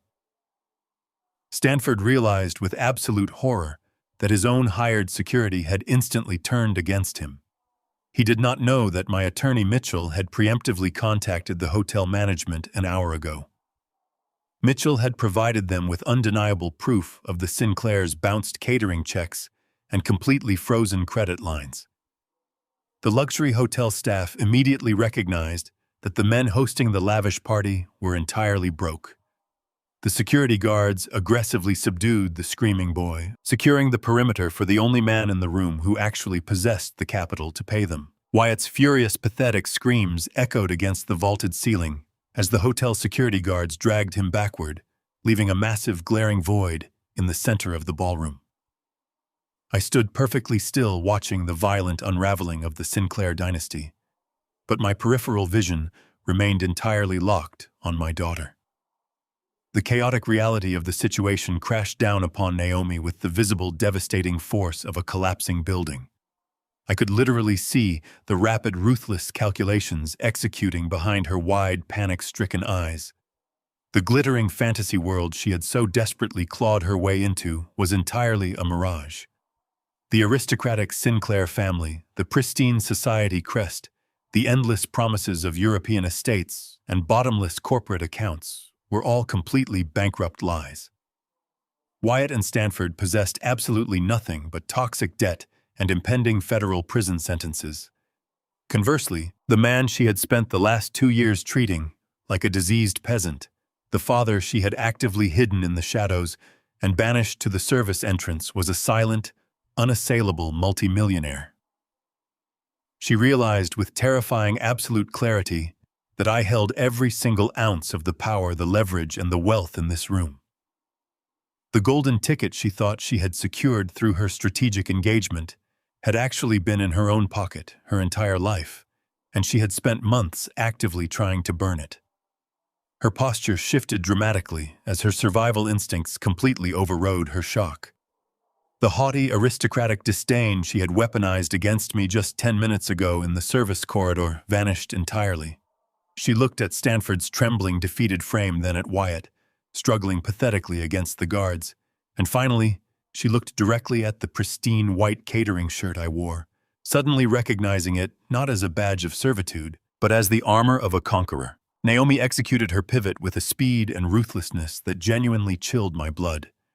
Without a single second of hesitation or a backward glance at the man she was supposed to marry in less than 24 hours, she actively shifted her allegiances to the winning side. She physically stepped away from Wyatt, her face contorting into an expression of profound, theatrical disgust, as if merely standing in his proximity might infect her with his sudden poverty. She abandoned the sinking ship instantly, marching across the polished hardwood floor directly toward me. Her manicured hands, which had previously clawed at my uniform in unhinged rage, now reached out in a desperate, pleading gesture of manufactured affection. She threw herself into the role of the innocent, traumatized victim, with complete, unwavering conviction. Heavy tears streamed down her cheeks, ruining her pristine bridal makeup, as she loudly claimed that Wyatt and Stanford had maliciously deceived her from the very beginning. Her voice trembled with fake, heavy sobs echoing across the utterly silent ballroom as she swore she had absolutely no idea about their catastrophic financial ruin or their predatory criminal history. She frantically grabbed my arm completely, disregarding the white cotton catering uniform she had found so deeply repulsive just moments earlier, and begged me to take her away from these terrible monsters.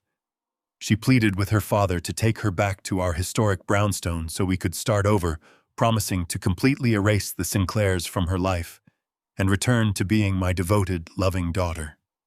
She looked up at me with wide, tear-filled eyes, entirely expecting my paternal instincts to immediately override the mountains of evidence proving her absolute, undeniable complicity. She genuinely believed her sudden display of loyalty to my newfound wealth would instantly secure her salvation. I looked down at my weeping daughter with cold, unwavering clarity, feeling absolutely no urge to offer her comfort or absolution. I reached into the inner pocket of my jacket and slowly withdrew a single neatly folded piece of paper. I handed it directly to Naomi. Her performative tears stopped instantly as she recognized the document. It was a printed copy of the intercepted email she had sent to Wyatt months ago, the exact digital message where she explicitly admitted to actively hiding Stanford's identity from me because she knew I would immediately recognize the man who destroyed her mother. I had raised Naomi with a strict, unwavering moral code. Evelyn and I always taught our daughter that genuine loyalty is proven entirely in the dark, tested only when the spotlight is turned off and absolutely no one is watching. Character is forged when doing the right thing offers absolutely no social reward or financial advantage. Naomi had faced the ultimate test of her character and failed with spectacular, devastating precision. She had possessed all the necessary facts regarding Stanford Sinclair's ruthless destruction of our family, yet she consciously chose to bury that truth beneath imported caviar and designer wedding dresses. She traded her mother's painful legacy for an illusion of aristocratic prestige, only deciding to feign moral outrage when the Sinclair wealth was officially exposed as a total fraud. Her betrayal was not a tragic accident born of youthful ignorance. It was a calculated, deliberate assassination of her own family history, executed entirely to purchase a seat at a table of arrogant thieves. I stepped back, physically separating myself from her desperate grasp, and raised my voice to ensure the entire assembly of horrified socialites heard my final judgment. I formally and publicly disowned her actions, stating clearly that she no longer represented the values or the legacy of the family name she had so eagerly tried to discard. I watched her face crumble as I delivered the ultimate crushing revelation regarding her financial future. I informed her that the massive multi-million-dollar trust fund I had painstakingly built over the last 2 decades was not designed exclusively for my own retirement. The entire financial fortress was established with her as the primary beneficiary. However, the immense liquidity of that trust was tied directly to the commercial revenue generated by the waterfront lease. The same lease Stanford Sinclair was actively violating, and the same property Wyatt Sinclair was attempting to steal through permit fraud. I explained with surgical precision that for the past 6 months, Naomi had utilized her pristine credit and her executive salary to actively fund the very men attempting to bankrupt her own holding company. She had willingly served as the financial shield for a family of corporate parasites, aggressively helping the Sinclairs attempt to steal the exact inheritance her mother had died trying to build. By chaining herself to Wyatt's sinking ship and signing away her rights, she had systematically aided in the destruction of her own monumental fortune. She had sacrificed her dignity to chase a mirage, and in doing so, she had burned her actual kingdom to the ground. I turned my back on her horrified, sobbing form and walked straight toward the heavy mahogany doors, leaving her standing entirely alone in the wreckage. Stanford Sinclair watched his future daughter-in-law walk away from the wreckage of his family, and the very last remnants of his aristocratic facade collapsed completely. The impenetrable illusion of his high society status, carefully curated over decades of ruthless corporate raiding, evaporated into the stale air of the grand ballroom. The towering real estate mogul shrank into a pathetic, trembling shell of a man. He took a frantic step toward me, his expensive leather shoes slipping on the polished hardwood floor, and desperately attempted to negotiate a settlement right there in front of his horrified investors. The arrogance that had defined his entire existence vanished, replaced by the raw, humiliating panic of a trapped animal. He raised his shaking hands, sweating profusely into his tailored tuxedo collar, and frantically offered me a massive percentage of his future development profits. He blindly promised me controlling equity in the Sinclair Corporation, offering a lucrative partnership on the exact waterfront property he had just learned I already owned entirely. His desperation blinded him to the absolute absurdity of his own proposal. When I did not react to his hollow financial offerings, Stanford abandoned corporate posturing and began to outright beg for mercy. His voice cracked as he pleaded with me to spare his legacy, begging for a fractional ounce of corporate clemency to save his disgraced family from imminent federal prison sentences. He promised to publicly resign to transfer his remaining liquid assets and to completely surrender his board seat, offering anything and everything to avoid the devastating reality of a criminal indictment. He stood in the exact center of the gilded sanctuary he had rented, with stolen funds utterly stripped of his power, weeping openly as he begged a catering servant for his freedom. I looked down at his weeping, pathetic form and systematically dismantled his frantic pleas with cold, unwavering precision. I projected my booming, authoritative voice across the lavish space, ensuring that every single socialite, investor, and hotel staff member heard the exact, brutal truth of how the Sinclair empire was truly built. I refused to let his sudden display of cowardice erase the monstrous cruelty of his past. I detailed the exact agonizing pain Evelyn suffered during the final weeks of her life. I described the suffocating, relentless stress of the fraudulent bankruptcy he had actively engineered, speaking loudly of the sleepless nights she spent drowning in predatory legal injunctions and fabricated corporate debt. I forced Stanford to listen as I recounted the absolute humiliation my brilliant wife endured when she was forcibly escorted out of the community credit union she had built from nothing, watching her life's work be maliciously swallowed whole by a corporate vulture. I painted a vivid, horrifying picture of the devastating physical toll his unchecked greed took on her heart. He had not simply executed a hostile business takeover. He had launched a lethal, calculated assault on an honest woman who stood in the way of his profit margins, stripping her of her dignity and her purpose simply to line his own overflowing pockets. I made it undeniably clear to the silent, captivated ballroom that the glittering wealth surrounding them was directly financed by the blood and suffering of innocent, hard-working people. I rejected his desperate apologies and his hollow offers of equity, projecting the full weight of my judgment down upon him. I informed Stanford that his tears were 40 years too late, and they meant absolutely nothing to the man standing before him. When Evelyn's heart finally gave out under the crushing weight of Stanford's predatory lawsuits, I never raised my voice in anger. I did not break down sobbing at her funeral, and I never offered the public a single display of my paralyzing grief. Instead, I channeled every ounce of my massive, suffocating wrath directly into my calloused hands. The very next morning after I buried the only woman I ever loved, I woke up before dawn, strapped on my heavy work boots, and went straight back to the construction site.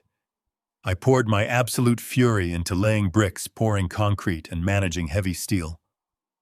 I lived on practically nothing for over 2 decades, existing on black coffee and sheer unadulterated willpower.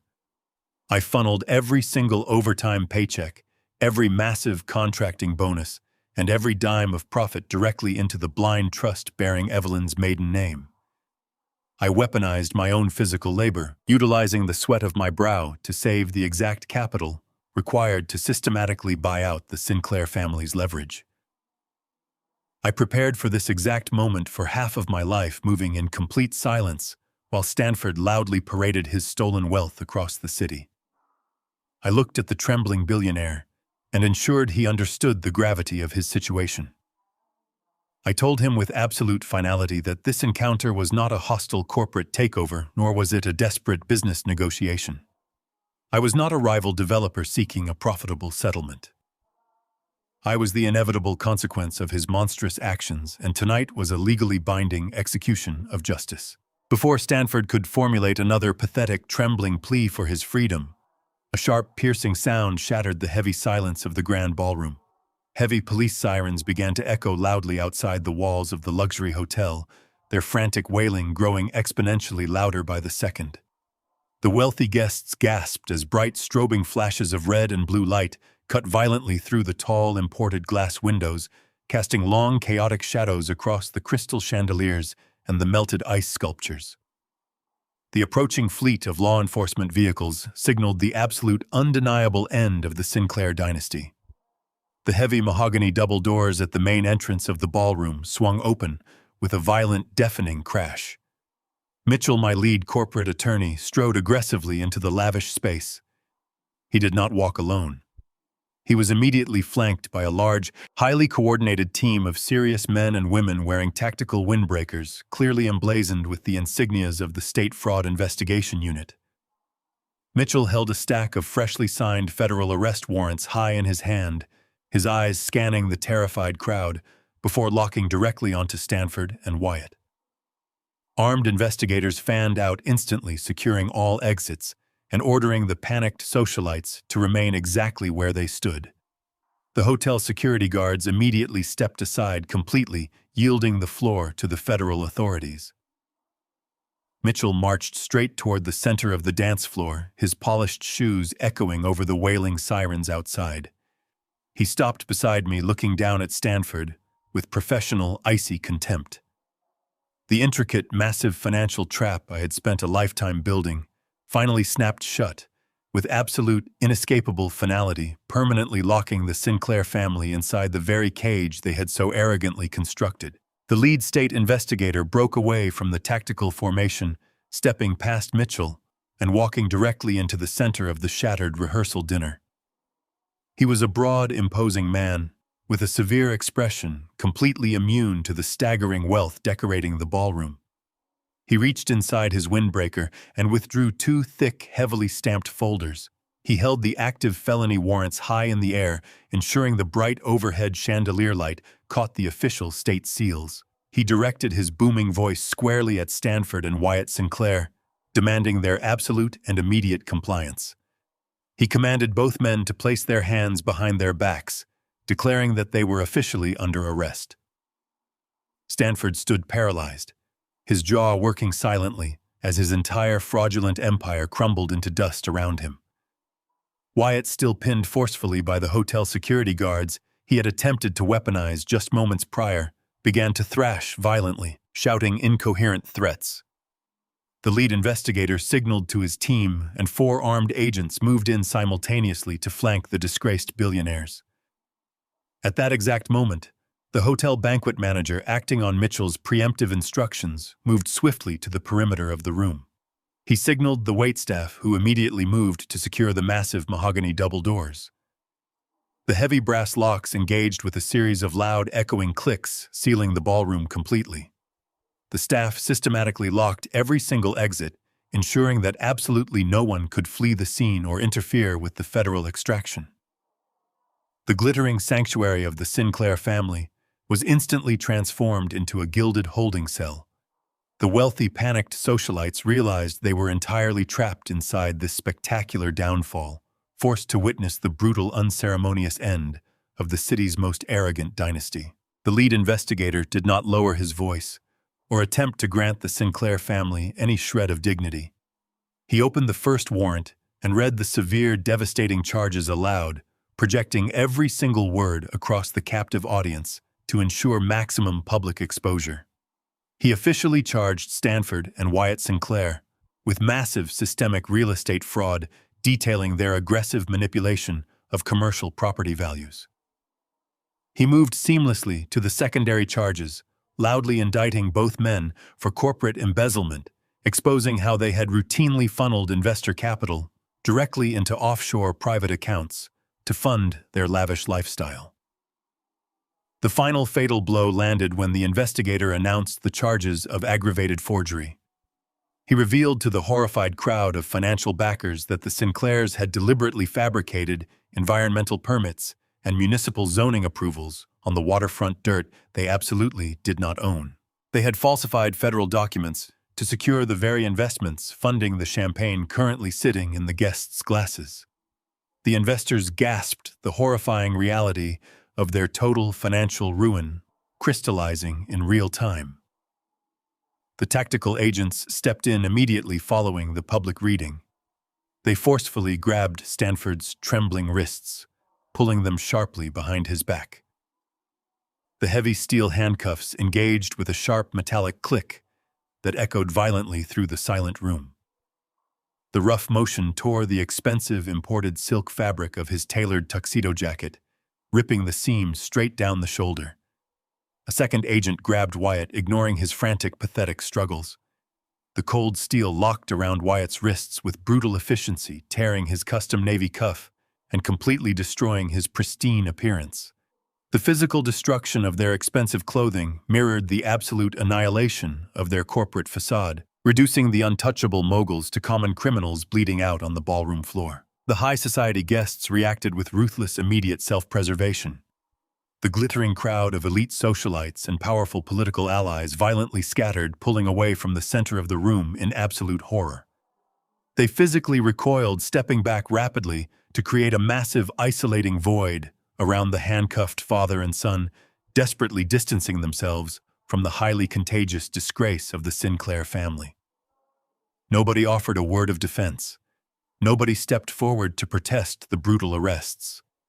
The Sinclairs had spent 4 decades meticulously constructing their entire corporate legacy entirely on superficial appearances, leveraging manufactured prestige and arrogant social standing to terrorize their vulnerable competitors.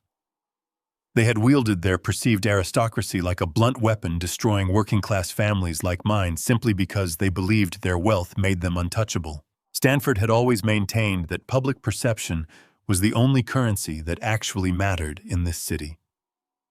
He was entirely correct, and that exact philosophy was now his ultimate undoing.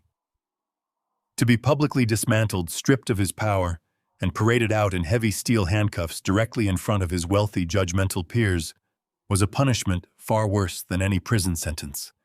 It was the complete, irreversible eradication of his identity. He looked at the faces of the investors he had courted, the politicians he had bribed, and the socialites he had entertained, finding absolutely nothing but cold, clinical revulsion. His legacy was officially dead, slaughtered under the crystal chandeliers he had purchased with my wife's stolen future, leaving him entirely alone in a room full of people. Naomi stood paralyzed on the periphery of the chaos, her perfectly manicured hands covering her mouth, as she watched her fraudulent future entirely collapse into dust. The undeniable reality of her catastrophic miscalculation hit her with crushing force. The European estates, the society galas, and the endless prestige she had eagerly traded her mother's memory to acquire were permanently gone. She dropped violently to her knees on the expensive imported carpet, completely disregarding her ruined designer dress.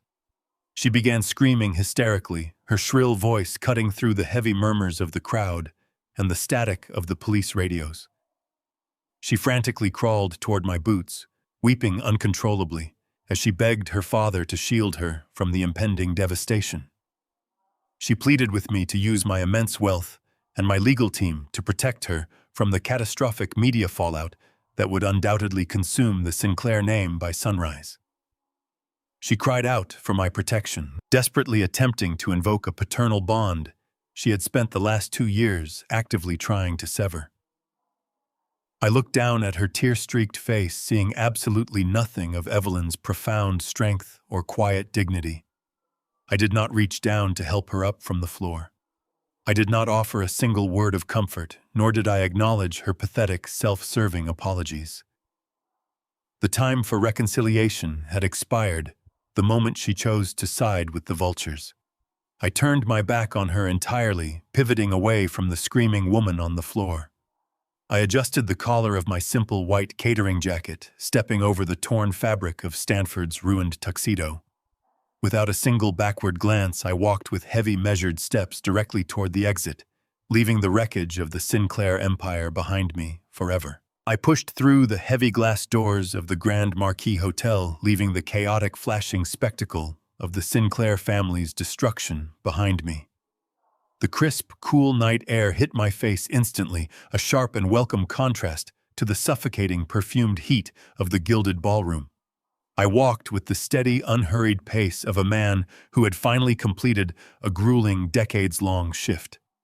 My heavy work boots struck the concrete of the valet staging area, carrying me directly toward the dim, sprawling expanse of the guest parking lot. I did not look back at the flashing police lights illuminating the hotel facade. I simply wanted to go home. Before I could reach the first row of parked cars, the sharp, frantic clicking of designer heels echoed loudly on the pavement behind me. Naomi scrambled out of the lobby, her expensive silk dress catching the night breeze as she desperately chased after my retreating figure. She closed the distance rapidly, gasping for breath, her voice raw and hysterical as she screamed my name across the empty asphalt.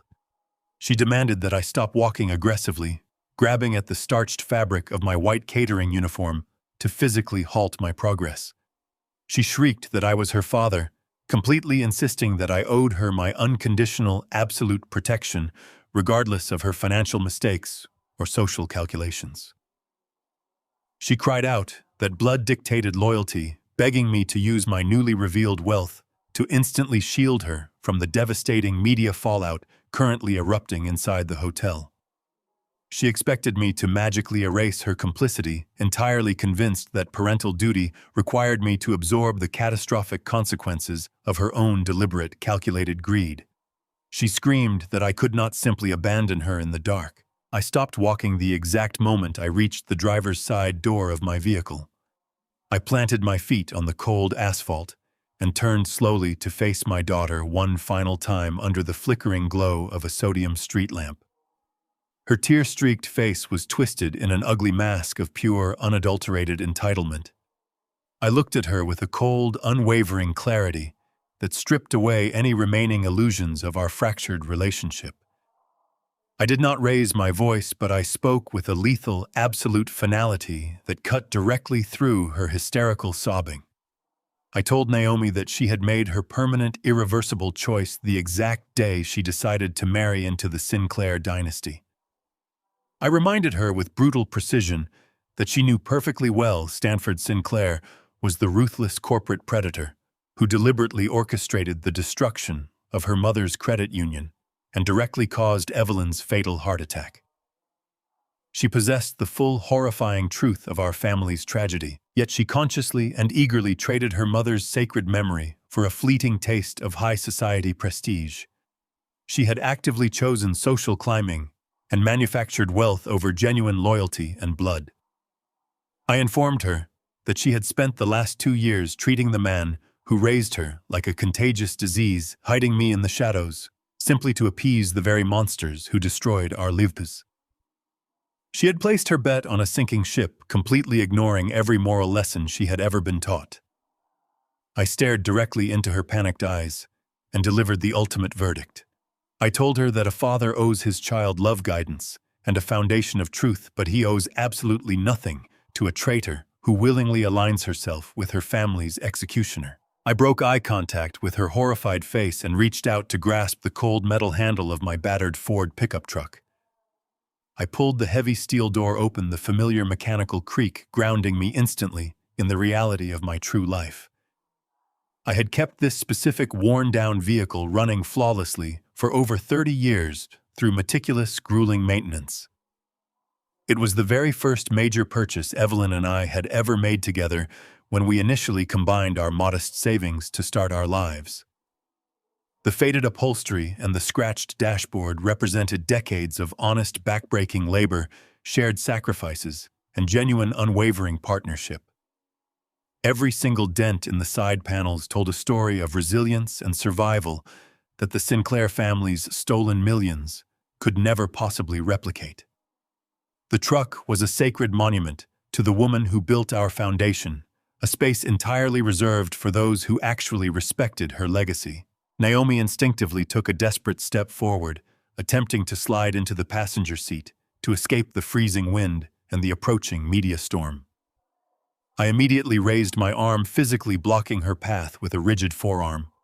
I looked at her completely ruined designer gown and told her firmly that she was absolutely not permitted inside this vehicle. The sanctuary of this cab belonged exclusively to Evelyn's memory, and Naomi had officially forfeited her right to take shelter under her mother's roof the moment she accepted Wyatt Sinclair's blood-stained engagement ring. I instructed her to step back from the door. I stepped up into the worn driver's seat, slamming the heavy steel door shut with a resounding, undeniable finality. I immediately engaged the manual locks, the sharp mechanical click echoing loudly over Naomi's renewed, frantic screams. I turned the ignition key, and the old, reliable engine roared to life, instantly vibrating with a steady, powerful hum that completely drowned out her desperate pleas. I shifted the transmission into drive and pressed my heavy work boot down on the accelerator. I pulled out of the parking space and drove steadily toward the main exit, deliberately leaving my daughter standing completely alone in the freezing dark expanse of the asphalt lot. I did not check my rearview mirror a single time.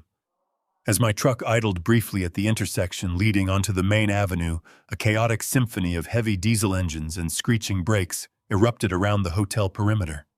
A massive, aggressive swarm of local news vans and broadcast media trucks aggressively jumped the curbs, completely surrounding the Grand Marquis entrance. I watched through my passenger window as a flood of aggressive reporters and cameramen violently pushed past the police barricades. The blinding, rapid-fire flashes of dozens of cameras illuminated the night sky like a violent lightning storm. The heavy glass doors of the lobby swung open, and the state fraud investigators marched Stanford and Wyatt Sinclair directly out into the blinding spotlight. The disgraced billionaires were paraded down the marble steps in heavy steel handcuffs, their tailored tuxedos torn and their arrogant faces completely shattered by the absolute reality of their destruction. The total annihilation of the Sinclair empire was instantly broadcast live to the entire city, and the absolute truth finally hit the presses. Several weeks passed since the flashing lights of the police cruisers painted the Grand Marquis Hotel in shades of violent red and blue. The spectacular absolute financial collapse of the Sinclair family dominated the front pages of every major newspaper and financial publication across the entire state. Investigative journalists descended upon the shattered corporate empire like a flock of starving vultures, eagerly tearing apart decades of meticulously fabricated public relations to expose the rotting core underneath. Stanford and Wyatt Sinclair were fully and aggressively prosecuted by federal authorities, trading their tailored tuxedos for standard-issue prison uniforms, as their sprawling network of shell companies and offshore accounts was completely frozen and subsequently seized. The courts ordered an immediate ruthless liquidation of their remaining physical assets to satisfy the furious, demanding swarm of defrauded creditors. The massive luxury vehicles, the sprawling country club estates, and the imported art collections were auctioned off for pennies on the dollar, legally erasing their aristocratic footprint from the city entirely. Naomi found herself completely trapped in the catastrophic epicenter of the blast radius. By eagerly chaining her financial future to Wyatt's fraudulent promises, she absorbed the brutal collateral damage of his sudden, total destruction. The elite society friends she had spent years carefully cultivating abandoned her, instantly treating the disgraced Sinclair name like a highly contagious plague. She was left entirely isolated in her empty, unpaid penthouse, facing severe, insurmountable financial debt from the dozens of ruined breach of contract luxury wedding agreements she had arrogantly signed under her own name. The high-end caterers, the imported floral designers, and the bespoke tailors relentlessly pursued her for their unpaid invoices, effectively burying her under a mountain of aggressive legal demands she possessed absolutely no means to satisfy. Naomi attempted to rectify her catastrophic miscalculation by deploying the only strategy she had left.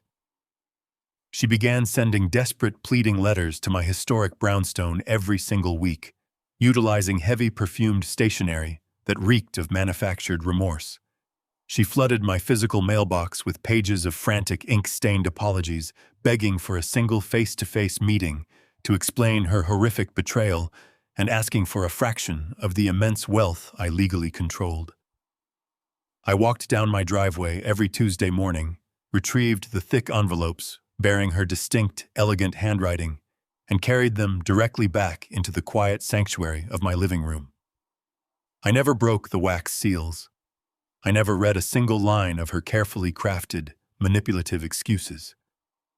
I walked straight to the stone fireplace, struck a long wooden match, and threw her letters directly into the roaring flames, watching the expensive paper curl and turn to black ash in a matter of seconds. I owed absolute loyalty to the woman who built this foundation, and I refused to let Naomi's toxic, self-serving desperation poison Evelyn's house a second time. With the toxic remnants of my past permanently severed, I focused my entire energy on the future. I sat across the heavy oak table from Mitchell, my lead corporate attorney, reviewing the final massive stack of legal documents regarding the reclaimed waterfront property. The sprawling acreage had been entirely cleared of Sinclair Development's heavy machinery and temporary fencing, leaving the prime commercial dirt completely free of their parasitic influence.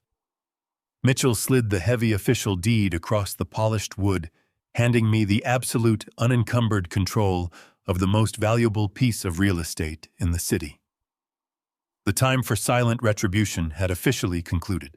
I did not leverage the prime waterfront dirt to construct another towering, soulless luxury high-rise, nor did I seek to multiply my massive wealth through aggressive commercial development.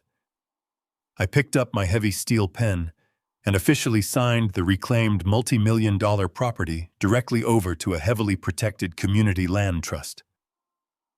I completely surrendered my personal ownership of the acreage legally, ensuring the land could never be bought, sold, or exploited by predatory corporate developers ever again. Using the immense liquid capital generated by the holding company over the past decade, I fully funded the immediate construction of a new state-of-the-art credit union, dedicated entirely and exclusively in Evelyn's name. Evelyn had always dreamed of building an impenetrable financial institution that actively protected the vulnerable working-class citizens of our city instead of aggressively exploiting their labor. She spent her entire life fighting to provide honest, struggling families with fair mortgages and accessible small business loans, operating on the fundamental, unwavering belief that community wealth should serve the people who actually built the neighborhood.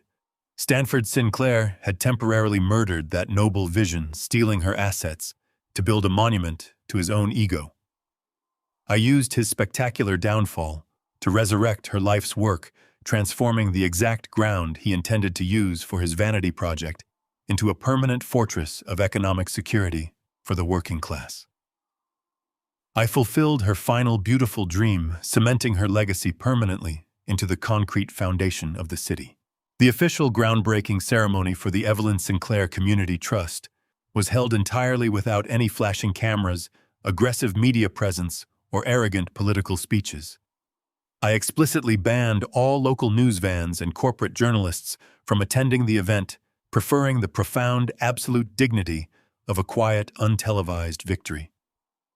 There were no imported champagne flutes or melting ice sculptures. Only a small, dedicated group of community leaders, honest laborers, and the legal team that helped me execute the flawless transfer of power. We stood together under the bright morning sun, watching the heavy diesel excavators officially break the soil to lay the foundation for a building that would genuinely change lives. When the brief, respectful ceremony concluded, I stepped away from the crowd and walked back to my battered, reliable Ford pickup truck. I reached into the passenger seat and picked up the heavy, thick cardboard tube containing the fully approved, finalized architectural blueprints for the new community center. I rolled the massive detailed schematics, tightly securing them with a thick leather strap, and placed them carefully on the faded upholstery beside me. I turned the ignition key, letting the familiar, powerful rumble of the engine ground me in the present moment, and drove slowly away from the bustling construction site. I navigated the quiet, winding back roads of the city, driving directly toward the serene, silent cemetery, resting peacefully on the lush green edge of town. I parked my truck under the shade of a massive ancient oak tree and stepped out into the crisp, cool air, carrying the heavy blueprints in my calloused hands. The war was officially over, the Sinclair empire was permanently erased, and it was finally time to go tell my wife exactly what we had built. I parked the battered Ford pickup under the sweeping canopy of the ancient oak tree and walked the familiar gravel path toward Evelyn's resting place. The late morning sun filtered through the heavy branches, casting long, peaceful shadows across the manicured green lawns of the quiet cemetery. I stopped before her polished granite headstone, the engraved letters of her name gleaming brightly in the daylight. I knelt slowly onto the soft, damp grass, feeling the cool earth pressing firmly against my calloused knees. I unbuckled the thick leather strap securing the heavy cardboard tube and carefully slid the rolled architectural blueprints out into the open air. I placed the massive, highly detailed schematics for the new credit union directly against the base of her headstone, pressing the heavy paper firmly against the solid rock. The quiet afternoon breeze rustled through the leaves overhead, creating a steady, calming rhythm in the absolute silence of the graveyard. I placed my rough hand over the cool granite, tracing the familiar lines of her name, and spoke to her with a clarity I had not possessed in decades. I told my brilliant wife that the long, agonizing war was officially over.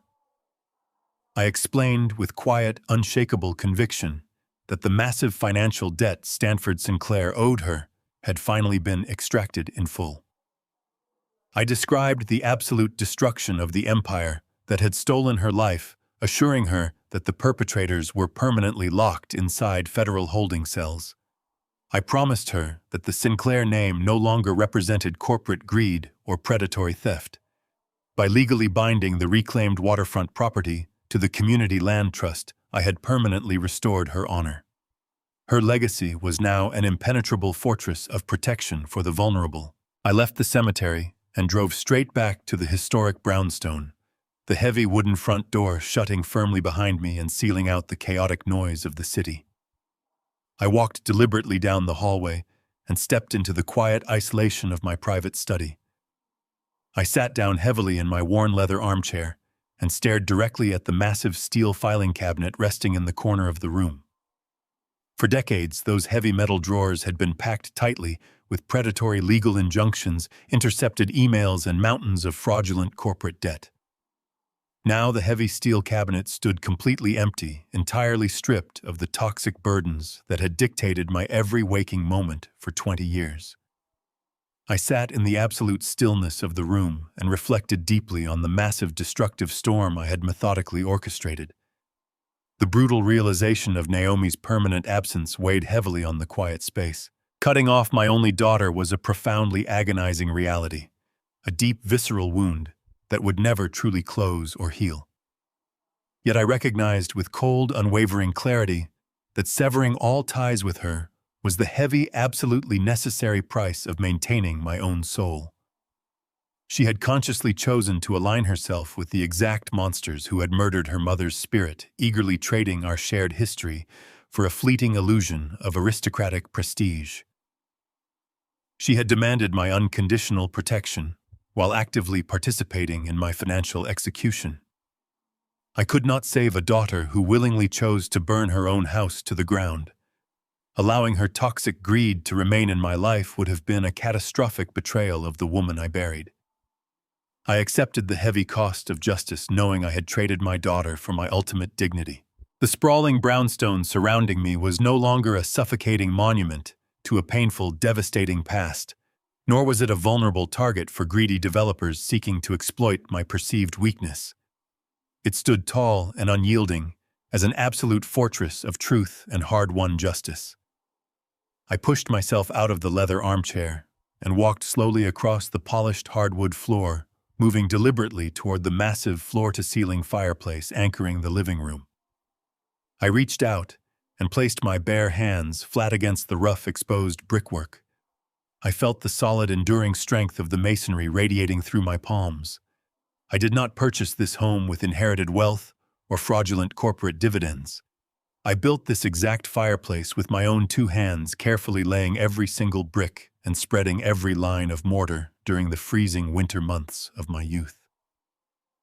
Evelyn had stood right beside me in this very room, holding the heavy wooden level and handing me tools while we methodically constructed the physical foundation of our future.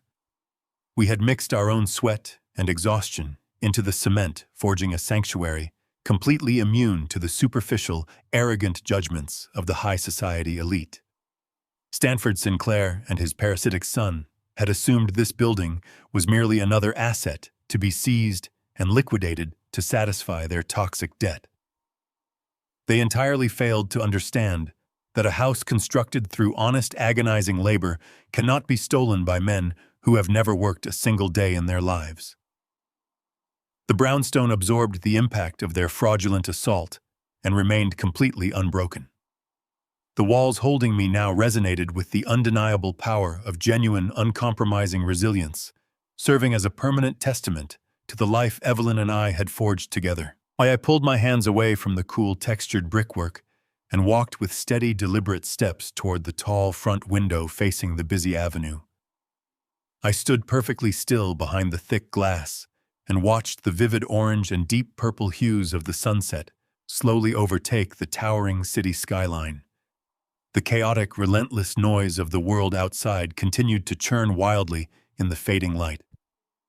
Far away, news anchors were undoubtedly still screaming into their broadcast cameras, eagerly dissecting the spectacular, unprecedented ruin of the Sinclair dynasty. Furious creditors were ruthlessly tearing apart the remnants of Stanford's liquidated estate, and Naomi was entirely abandoned in the bitter, unforgiving reality of her own catastrophic choices. The sprawling city remained a chaotic battlefield of greed and consequence, spinning frantically in the immediate aftermath of the destruction I had unleashed upon those who deserved it most. But inside my thick masonry walls, the silence was absolute and brilliantly pure. There were no more predatory phone calls, no more arrogant demands for my property, and no more deceitful daughters pacing my floors while plotting my financial ruin. The suffocating tension that had gripped my chest for over 20 years dissolved completely into the cool evening shadows. I looked out at the darkening streets, feeling a profound, unshakable serenity settle deeply into my bones. I smiled, a genuine and quiet expression of total victory, fully enjoying the deep, uninterrupted peace that now governed my existence. The towering debt had been paid in full, the guilty were permanently locked in their cages, and the vulnerable were officially protected. The meticulous, agonizing war was entirely over. The silent adjustment was completely and irreversibly finished, leaving me alone, victorious, and finally home. I pulled my hands away from the cool, textured brickwork and walked with steady, deliberate steps toward the tall front window facing the busy avenue. I stood perfectly still behind the thick glass and watched the vivid orange and deep purple hues of the sunset slowly overtake the towering city skyline. The chaotic, relentless noise of the world outside continued to churn wildly in the fading light. Far away, news anchors were undoubtedly still screaming into their broadcast cameras, eagerly dissecting the spectacular, unprecedented ruin of the Sinclair dynasty. Furious creditors were ruthlessly tearing apart the remnants of Stanford's liquidated estate, and Naomi was entirely abandoned in the bitter, unforgiving reality of her own catastrophic choices. The sprawling city remained a chaotic battlefield of greed and consequence, spinning frantically in the immediate aftermath of the destruction I had unleashed upon those who deserved it most. But inside my thick masonry walls, the silence was absolute and brilliantly pure. There were no more predatory phone calls, no more arrogant demands for my property, and no more deceitful daughters pacing my floors while plotting my financial ruin. The suffocating tension that had gripped my chest for over 20 years dissolved completely into the cool evening shadows. I looked out at the darkening streets, feeling a profound, unshakable serenity settle deeply into my bones. I smiled, a genuine and quiet expression of total victory, fully enjoying the deep, uninterrupted peace that now governed my existence. The towering debt had been paid in full, the guilty were permanently locked in their cages, and the vulnerable were officially protected.